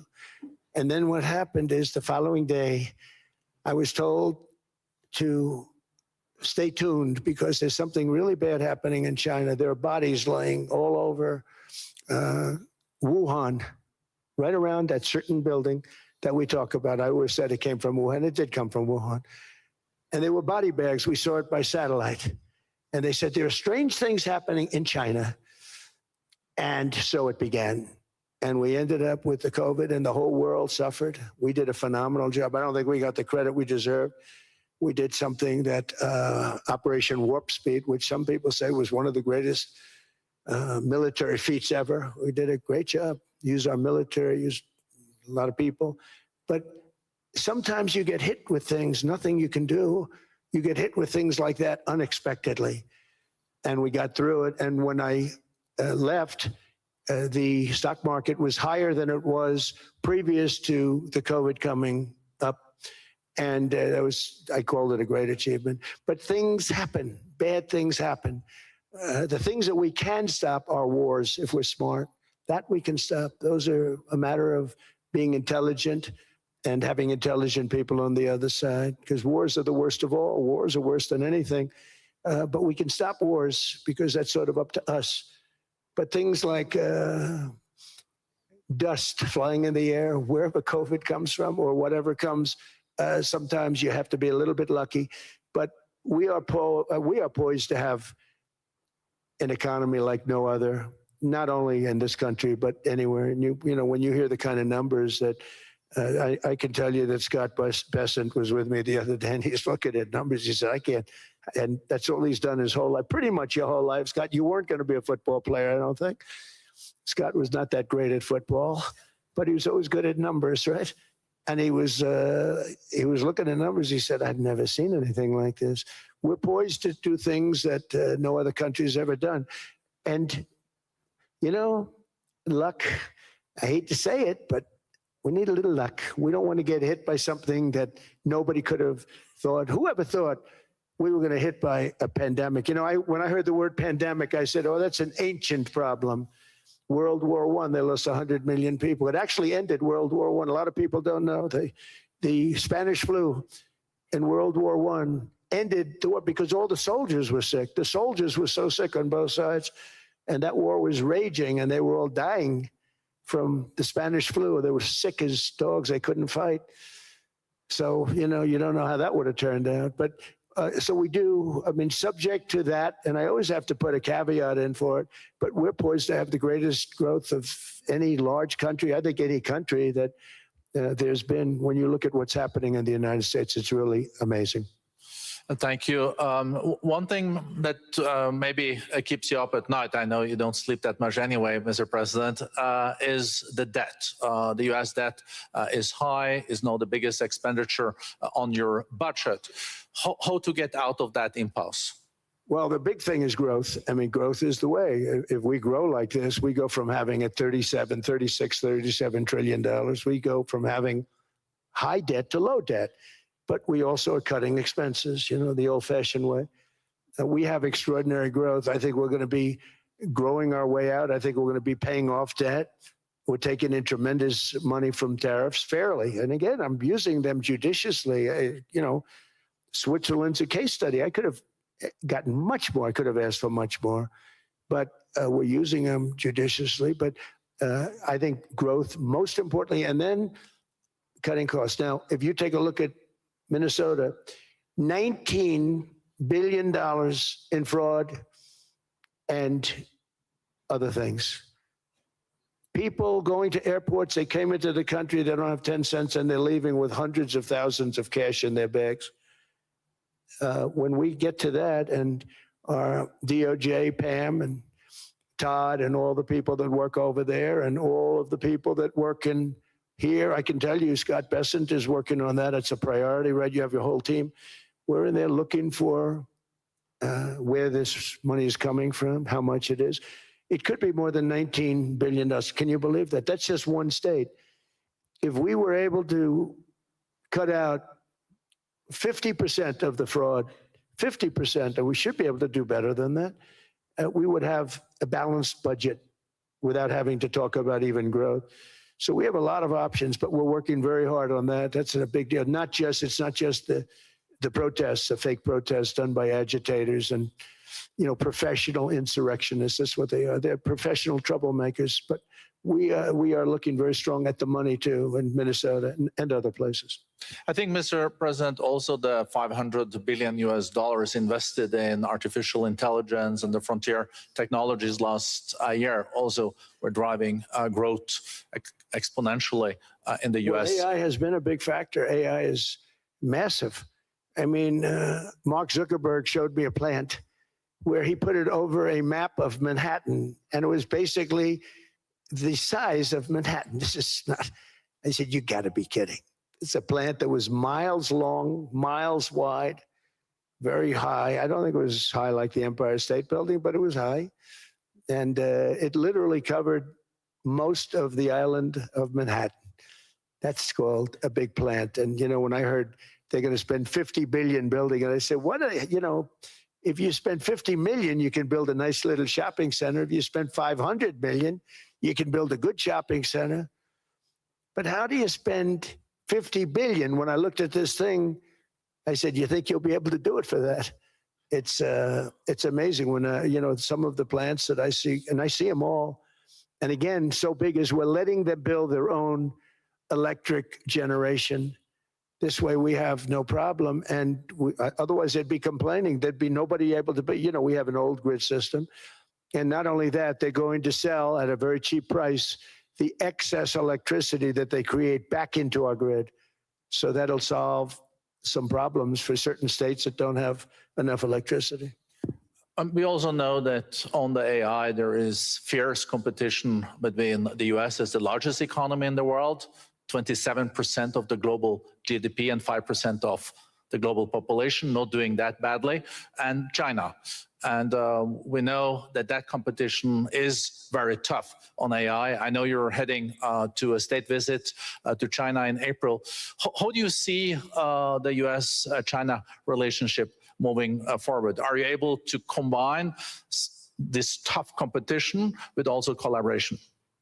So I've always had a very good relationship with President Xi and with President Putin. Talk about, the larger powers. But I've always had a very good relationship with President Xi of China. He's an incredible man. What he's done is amazing. He's highly respected by everybody. And I do now. Now I have good. It was very severely interrupted by COVID. I used to call it the China virus, but he said, "Do you think you could use a different name?" And I decided to do that because why should we have a problem over that? But I would do that, and they were. You're a true diplomat, huh? I became a diplomat for the first time. Well, who taught me that? Marco Rubio. He said, "Let me teach you about diplomacy." Hey, any guy that gets approved by 100% of the votes, think of it. He got liberal Democrats and radical right Republicans to approve him. He's the only one. The next one was lost 45 votes, right? But he got all 100 votes voting for him. And at first I wasn't happy about it. I said, wait a minute, I don't like that. And now it turns out that the Democrats probably wish they didn't do that. And Marco has been fantastic. Marco, stand up, please. You have done a great job as Secretary of State. He's going to go down as the best Secretary of State. And Scott, and we have Susie, who's the first female Chief of Staff, and she's the best Chief of Staff, too. And I see Howard Lutnick, who I know spoke, and Howard's fantastic. Some of the deals we're doing are great. And I want to pay particular attention because we have Chris. And Chris, you got up and spoke, I think. He's the #1 oil man in the world because I was going to put Doug Burgum, who's fantastic. I don't know if Doug's here. Is Doug here? Doug Burgum is fantastic. He said, "Sir, there's one man better than me." And he introduced me to Chris. And he turns out to be. So we're drilling more oil and gas now than we ever have by almost double. Is that right, Chris? And on top of it, we got a lot coming out of Venezuela. So anyway, so we're doing great. The country is just doing great. We have great people. Thank you. And I see other people. We have Steve Witkoff. We have Jared. I got so many people. I'm in trouble because when I go back, they're going to be people with long faces. Sir, you didn't introduce me. I got so many people. And we have a lot of the greatest people anywhere in the world. I know them all.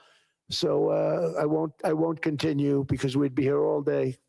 Thank you, Mr. President. We also know that you're a deal maker, and then maybe coming back to Greenland and Ukraine. What kind of deal in the end do you see between the U.S. And Denmark? Because, I guess you see it now as a negotiation going on, or? Well, it's costing Denmark hundreds of millions a year to run it.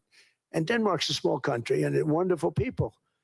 But, it's very expensive. It's a very big piece of ice. And it's very important. I don't want to repeat the speech, but it's very important that we use that for national and international security. That can create a power that will make it impossible for the bad guys to do anything against the perceived good ones. And it's a great block for Europe, just like, Denmark was supposed to spend hundreds of millions of dollars. They didn't spend the money. They didn't spend anything almost. And we'll see what happens. I just say this. NATO has treated the United States of America very unfairly. We never asked for anything. We never got anything. We actually took care of the needs of NATO for years and years, which I felt was always unfair. So I got NATO to pay because they're rich countries. But I think it's time that NATO step up.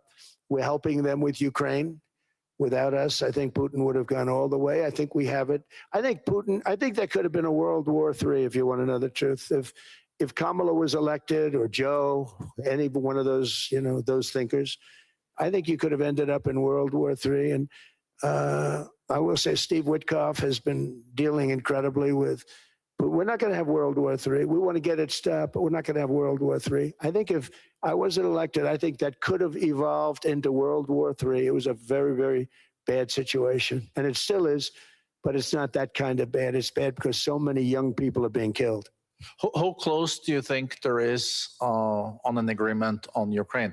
I had the pleasure of speaking with Steve Witkoff and Jared Kushner yesterday. I know they're working hard on it. I know that they're also traveling now. Do you see this very close or still? Well, I hate to say it. I thought that was going to be so. I settled 8 wars plus. And I thought that was going to be one of my easier ones. Not the easiest. Some I settled in a matter of hours because I'm good at that stuff. You know, the United Nations should be doing this. I shouldn't be doing it, but it doesn't matter. It's got to get done, saving a lot of lives. We're saving millions of lives. With Ukraine, Russia, there's tremendous hatred between President Zelensky and President Putin. That's not good. That's not good for settlements. We know from dealing. There's abnormal hatred. With that being said, I think Russia wants to make a deal. I think Ukraine wants to make a deal. And we're going to try getting a deal done. We're getting, I think, Steve, I think I can say that we're reasonably close. But what happens is oftentimes we'll have a deal with Russia. Russia's set, and President Zelensky will not do it. You saw that when he was in the Oval Office. I was not happy. And then we'll have President Zelensky wants to make a deal, and Putin doesn't want to make the deal.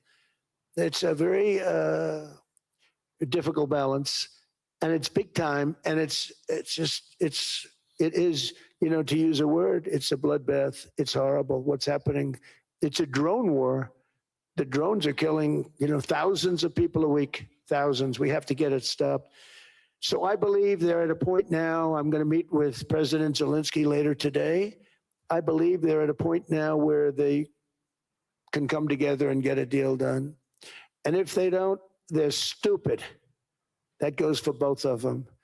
And I know they're not stupid. But if they don't get this done, they are stupid. So I don't want to insult anyone, but you got to get this deal done. Too many people are dying. It's not worth it. President Sisi is sitting on the first row here. He spoke earlier today and also complimented you on the Gaza deal. I think there will be a signing tomorrow. Of course, there are different views on this, but how important do you think this signing is on the Board of Peace? And do you think this is going to sustain? Do you think we now will see Gaza reconstructed and the billions of US dollars invested? I do. I mean, I think we have peace in the Middle East.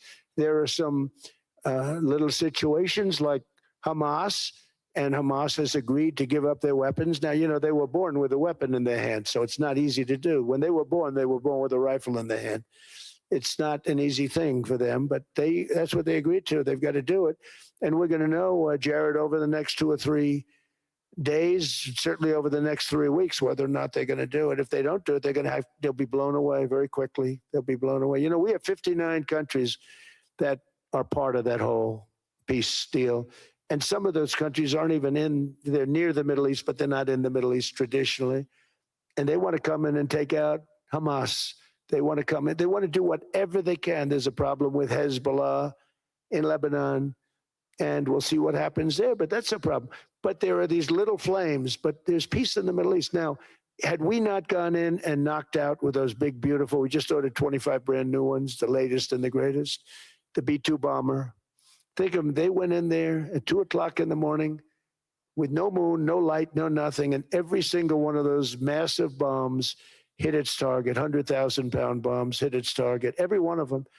And then on top of it, from a submarine 300 miles away, we hit the sites with tomahawks, which is an unbelievable weapon. So, you know, we did our job. If we didn't do that, you would have never had peace in the Middle East. And the countries like Saudi Arabia, UAE, and Qatar could never have, and others could never have signed anything because you would have had this dark cloud, and the dark cloud was Iran with nuclear. Iran would, if we didn't take them out, they would have had a nuclear weapon within 2 months. They were very close to having the nuclear weapon, and we hit them hard. And it was a total obliteration. If they may try again, but they're going to have to try from a different area because that area was obliterated. Incredible thing we did.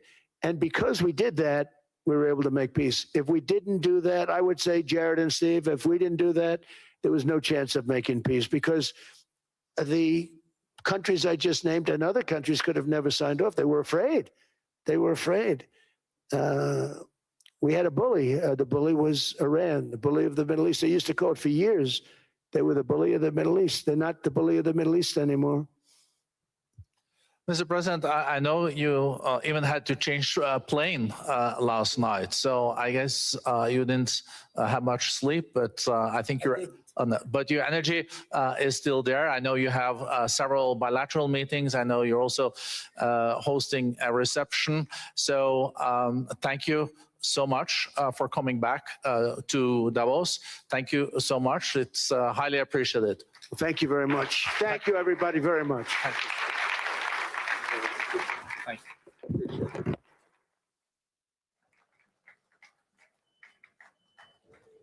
Sir, would you consider a unilateral takeover?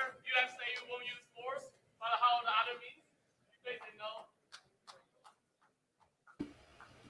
Portanto, aqui tivemos esta intervenção. Reparem, estamos há 1h50 em live, aqui com a boleia de Davos, sendo que esse dia vai falar o grande amigo dele também, o Javier Milei, que fez um grande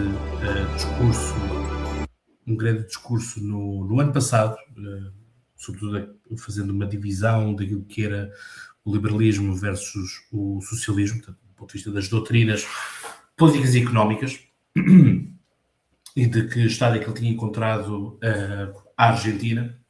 Portanto, o que não deixa de ser curioso também, porque este foi um pouco também o tópico que Donald Trump aqui o trouxe, ou seja, a dinâmica de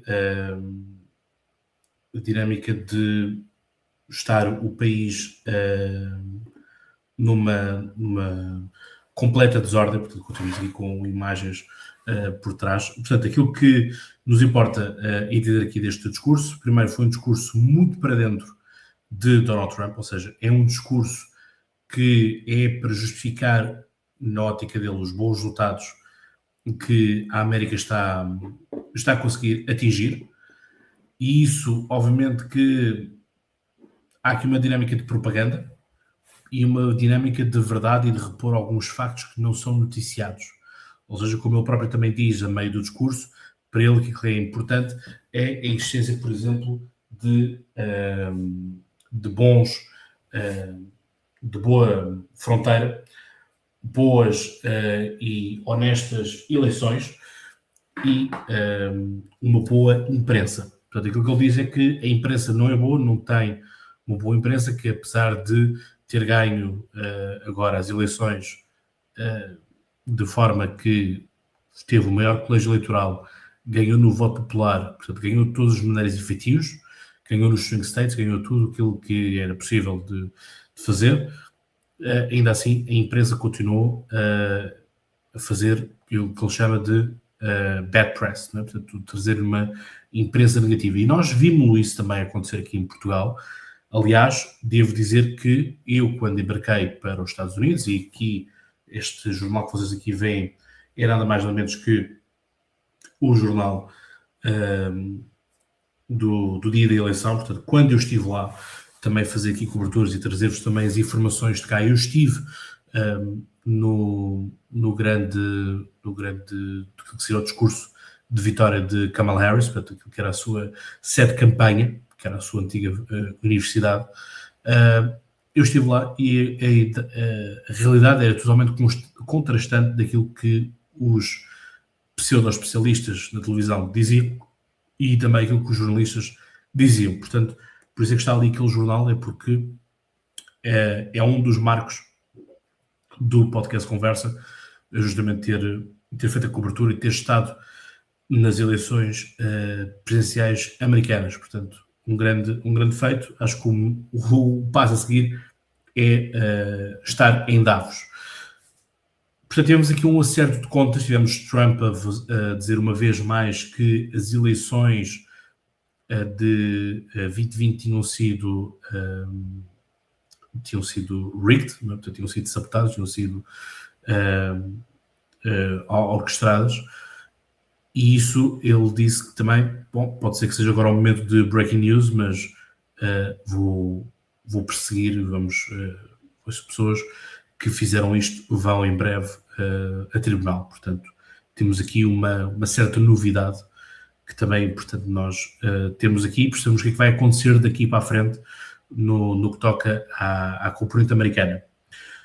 Também a ideia de que o FMI, a IMF, como é dito em inglês, tinha revisto um crescimento americano baixo e que ele conseguiu melhorar. Isso estive a verificar aqui também, houve aqui alguns dados que eu estive a conseguir fazer um fact-checking e isso confere, ou seja, e efetivamente a economia de 25, 26 e 27 estavam à volta dos 2% de crescimento e Trump conseguiu colocar já nos 2,1%, 2,5%, sendo que supostamente em 2027 o mesmo FMI prevê um crescimento à verdade para um crescimento de 1,9%.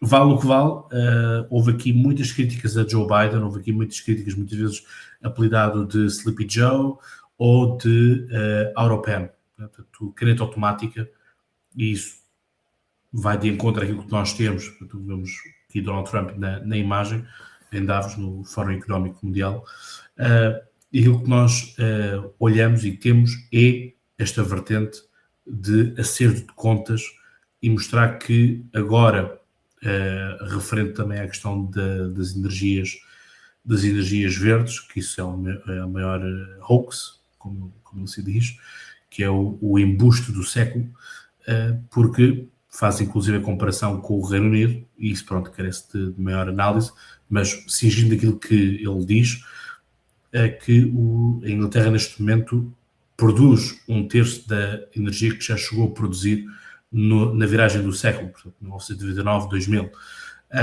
E isso tem todas as suas repercussões, tudo isso tem as suas dinâmicas que são precisas de atendermos e percebermos.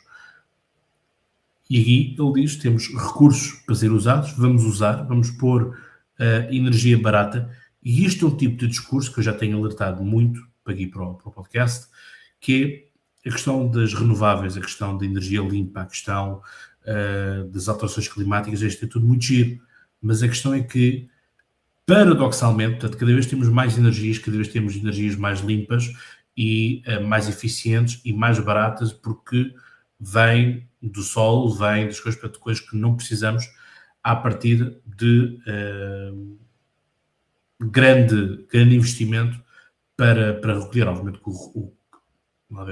Obviamente que a vertente tecnológica de armazenamento e distribuição é necessária, mas se nós pensarmos na questão, por exemplo, do petróleo, nem todos os países têm as mesmas reservas de petróleo, nem todos os países têm a mesma capacidade de petróleo. Aliás, basta nós olharmos para, por exemplo, o petróleo da Venezuela, é um petróleo que é muito difícil, ou seja, apesar de termos termos ali as maiores reservas mundiais, mas isto é que a qualidade daquilo é um petróleo muito mais grosso, portanto, que tem que ser desdobrado, como se diz, por exemplo, na linguagem do vinho, por exemplo, não é? Portanto, o vinho do cartaz, portanto, que é um vinho muito mais encorpado. Posso dizer que a maioria das adegas o que fazem, cortam o vinho, portanto, acrescentam um copo, portanto, devia ser um copo inteiro de vinho do cartaz, e o que acontece é que é meio copo de vinho do cartaz e depois outro meio copo de vinho alentejano, por exemplo. Portanto, porque senão seria demasiado espesso, seria demasiado forte na questão do vinho do cartaz, que já é um vinho encorpado. Agora imagine se nós o bebêssemos puro. Esperas este pequeno detalhe. Olhando ainda mais para este discurso, temos um discurso então a dizer nesta questão do petróleo e da energia, portanto, que os europeus quiseram um caminho que não lhes compensa, é um caminho que não lhes faz sentido, porque as coisas ficaram muito mais caras, ao passo que olhem para nós, Estados Unidos, que nós usamos os recursos todos que nós temos, já estão no solo, é só uma questão de irmos lá buscar, e isso faz com que, supostamente, segundo aquilo que o Donald Trump diz, existem estados onde o galão o gallon de petróleo, de gasolina, já esteja ou a $2,5 ou então abaixo de, ou até mesmo abaixo de $2. Portanto, estas dinâmicas são importantes de nós também olharmos e termos a noção de como é que tudo isto vai acontecendo, como é que tudo isto se vai processando. Porque estas dinâmicas são elas que nós olhamos e entendemos o mundo à nossa volta e como é que ele o pensa. E mais do que o que é que Donald Trump pensa, o que é que os seguidores de Donald Trump pensam. E, portanto, muitas posturas de pessoas quererem desligar as coisas quando assim o tivemos é muito complicado de gerir, é muito complicado porque depois somos surpreendidos. Ou seja, neste momento podíamos estar aqui, ter nas televisões um debate escrutinado sobre isto, porque, sobretudo a questão da Groenlândia é-nos importante e não temos um painel a dissecar as palavras e a apontar caminhos para Donald Trump. Mas eu estou aqui e para vos dar aqui algumas pistas, não certezas absolutas, mas pistas para nós entendermos também aquilo que está em jogo no que toca à Groenlândia. Mesmo nesta vertente, então, ainda energética, de que a Inglaterra, por exemplo, que está localizado no Mar do Norte, que segundo se diz também tem grandes reservas, mas que o Estado britânico decidiu taxar as petrolíferas, portanto, cerca de 90% de tudo aquilo que extraíssem iria para os cofres do governo britânico.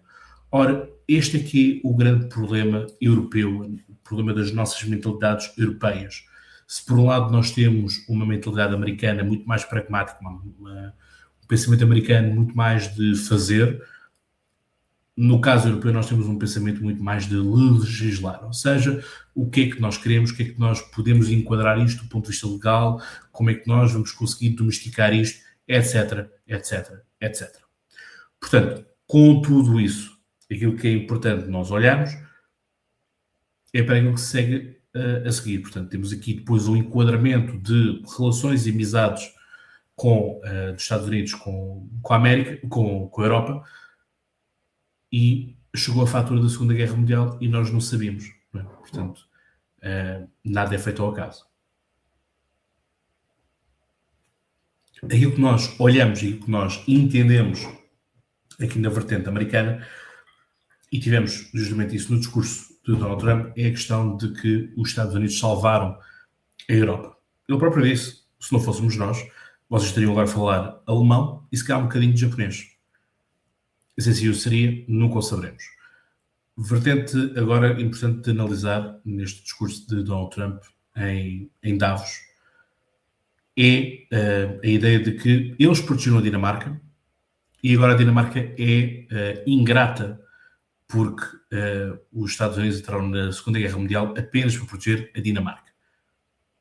Nós sabemos que historicamente isto não é real, até porque, por exemplo, à conta da Primeira Guerra Mundial, a Groenlândia teve que entregar aquilo que são hoje o território das Ilhas Virgem, dos Virgin Islands, não é? Mas americanas, não as britânicas, foi justamente para impedir que a Dinamarca fosse empurrada para a guerra, portanto, a neutralidade da Primeira Guerra Mundial da Dinamarca, e isso tem os seus pesos, as suas dinâmicas que impossibilitavam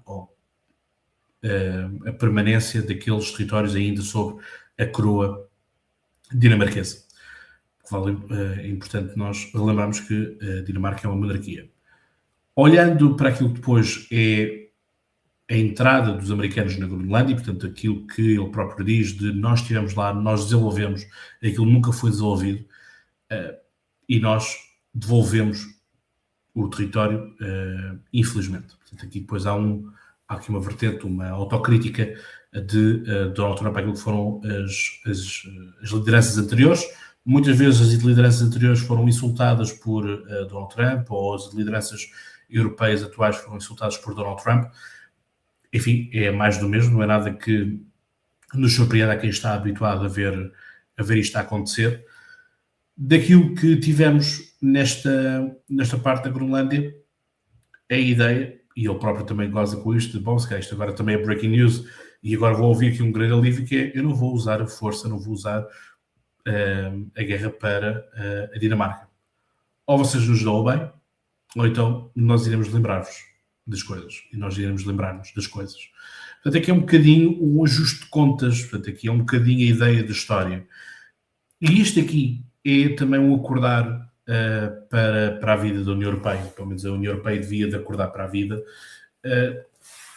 que tem a ligação de como vos dizer, das reparações históricas, não é? Portanto, a Europa, não é? Portanto, andamos com estas ideias todas woke da vida, a querermos fazer reparações, a querer impingir ao mundo. Temos os próprios tratados europeus, nas próprias potências europeias, umas contra as outras, a virarem-se por causa da vertente de que, por exemplo, a razão pela qual o nosso mapa português, o nosso mapa cor-de-rosa, não é? Que era a ideia de ligarmos ali os territórios de Angola até Moçambique, portanto temos ali uma faixa ali mesmo no sul da África. Um dos argumentários foi, sim, mas vocês portugueses estiveram aí e não desenvolveram o interior de Angola nem de Moçambique, portanto vocês não fizeram uma efetiva exploração.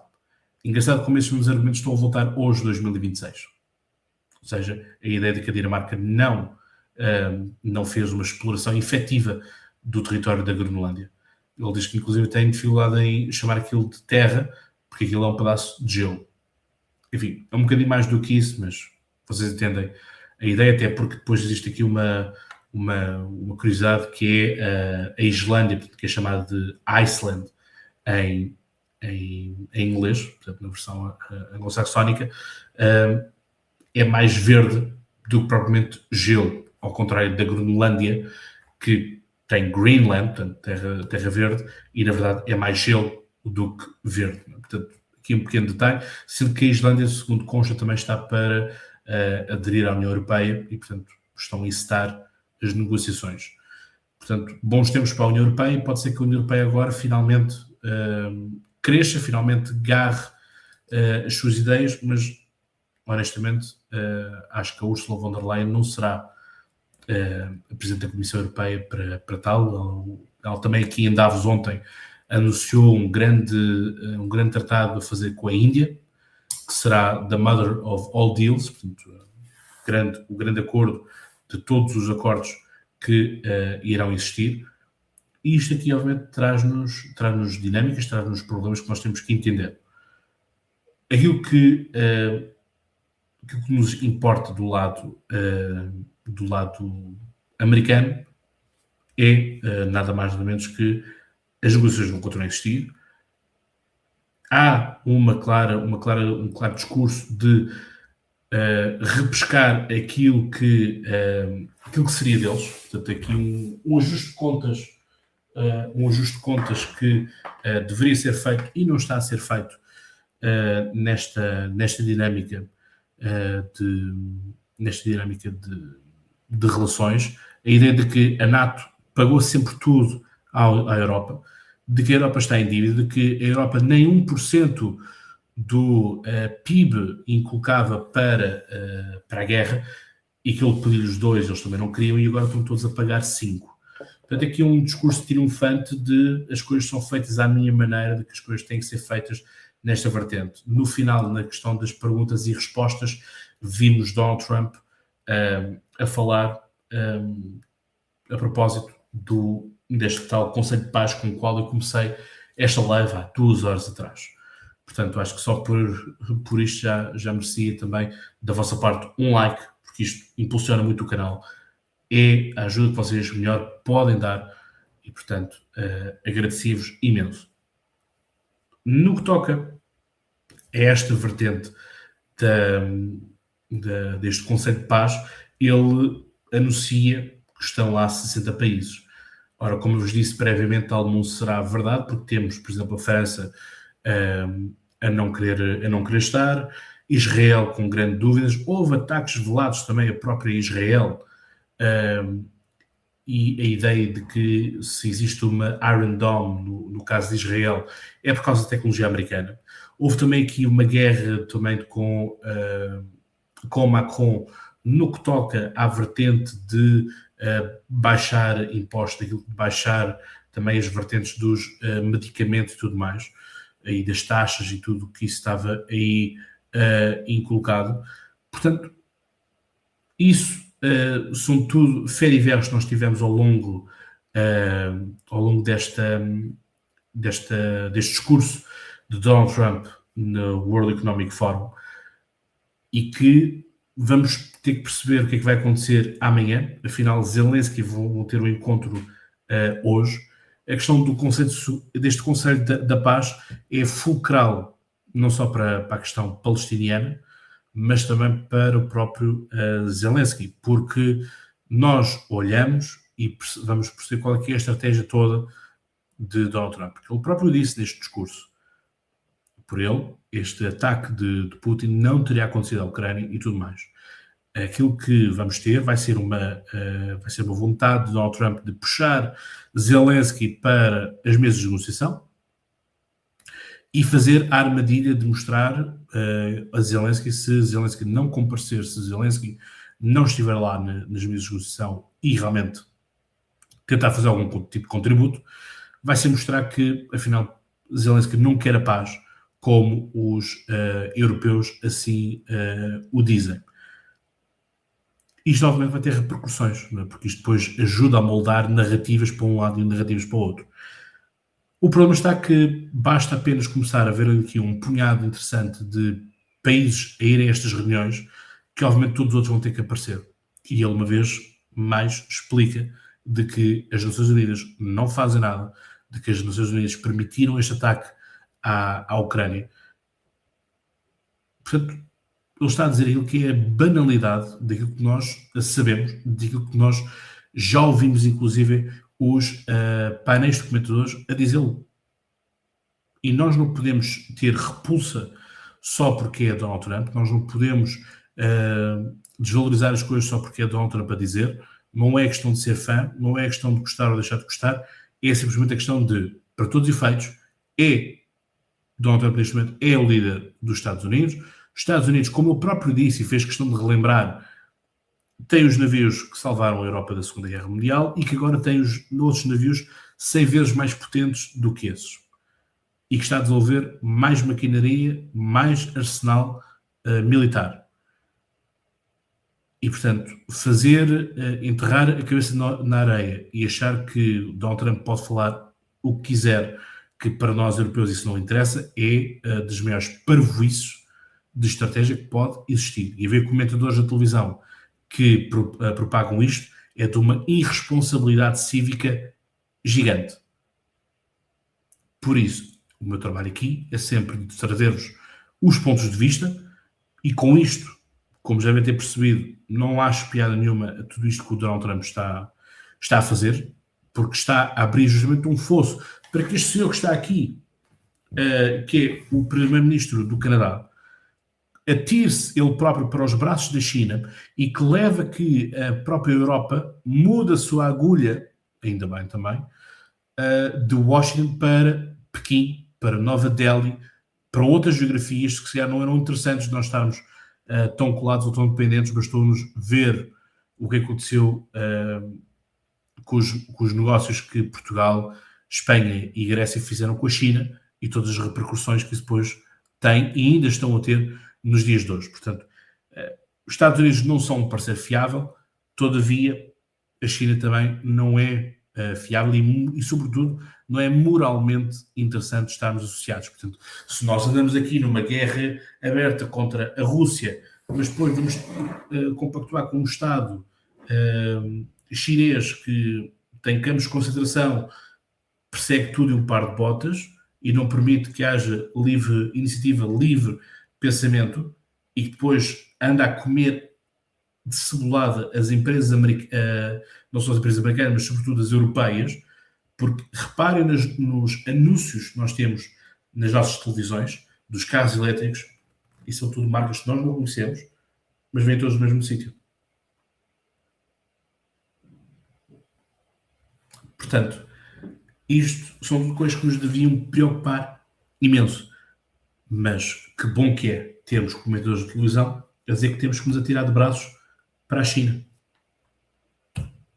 Acho que sim, é esse o caminho. É o caminho da destruição final da nossa querida União Europeia, se é isso que era. A União Europeia tem que olhar para outras geografias, tem que fazer todo o tipo de novos acordos, sim, mas, por favor, não vamos comprometer a nossa moralidade, porque senão depois acontece aquilo que eu já vos denunciei aqui também quando fiz o episódio sobre o Irão, que é, temos as instituições europeias a fecharem a porta a diplomatas iranianos, mas as instituições europeias foram logo correr para o novo presidente da Síria, que era alguém do Estado Islâmico que andava a decapitar pessoas na rua e a jogar futebol com as cabeças das pessoas. Portanto, quer dizer, estes falsos moralismos, estas falsas pertenças e tudo mais, não fazem sentido. E a Europa tem que ser um pouco mais consequente na sua, não só no seu posicionamento, mas também na sua própria abordagem. Porque, de outra maneira, estamos aqui todos reunidos para nada. E, portanto, andamos aqui a filosofar, dizemos todos uns outros que gostamos muito, existe o nós e os eles, os que são europeus e aqueles que não são europeus, aqueles que são pró-União Europeia e aqueles que são anti-União Europeia, e o senhor Vítor Orbán é a pior pessoa à face da Terra, e daqui não saímos. Não é? Portanto, é isto. Aquilo que nos traz alguma vertente, se calhar que até posso ser um pouco naive, é termos Donald Trump a dizer que não irá pela via das armas, e aquilo que me parece, daquilo que ele sobretudo teve aqui também a demonstrar, daquilo que foram as suas rondas de negociação com Macron, por exemplo, é a questão de sim, vais dar, não vou dar, sim, vais dar, e se não eu desligo o telefone e acabou-se e vamos para umas taxas. Portanto, será sempre nesta vertente que acredito que vamos ter por parte dos Estados Unidos. Se eu gosto, não. Se acho que vai ser isto que vai acontecer, o mais provável sim, até que se farte o que é que seja. Portanto, e sobretudo, mais importante do que percebermos agora o que é que temos do Donald Trump, acho que o mais importante é percebermos o que é que segue o Donald Trump. E estas questões todas da Venezuela e do mais são boas pistas justamente para isso. Ou seja, entendemos que quem vem a seguir poderá ser um Gini Vance ou pode ser ou então ser Marco Rubio.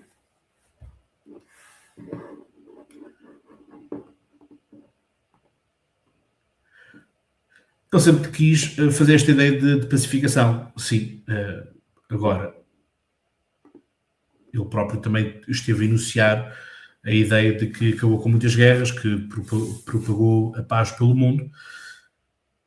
A questão é, até lá, vai ateando fósforos, não é?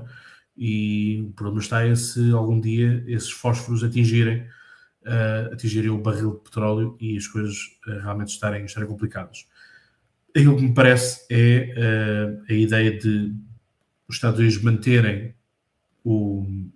a Europa na sua alçada, do ponto de vista económico sobretudo, mostrar que os Estados Unidos estão a fazer melhor e que a Bolsa está a subir como nunca antes. E eu posso dizer, depende dos dias. Hoje, por exemplo, não está a ser um bom dia para a Bolsa Americana, mas todos nós sabemos e olhamos para o top 20 mundial, 19 são americanas e apenas uma é que é japonesa, do ponto de vista das maiores empresas mundiais. Portanto, as dinâmicas que nós temos de olhar são estas.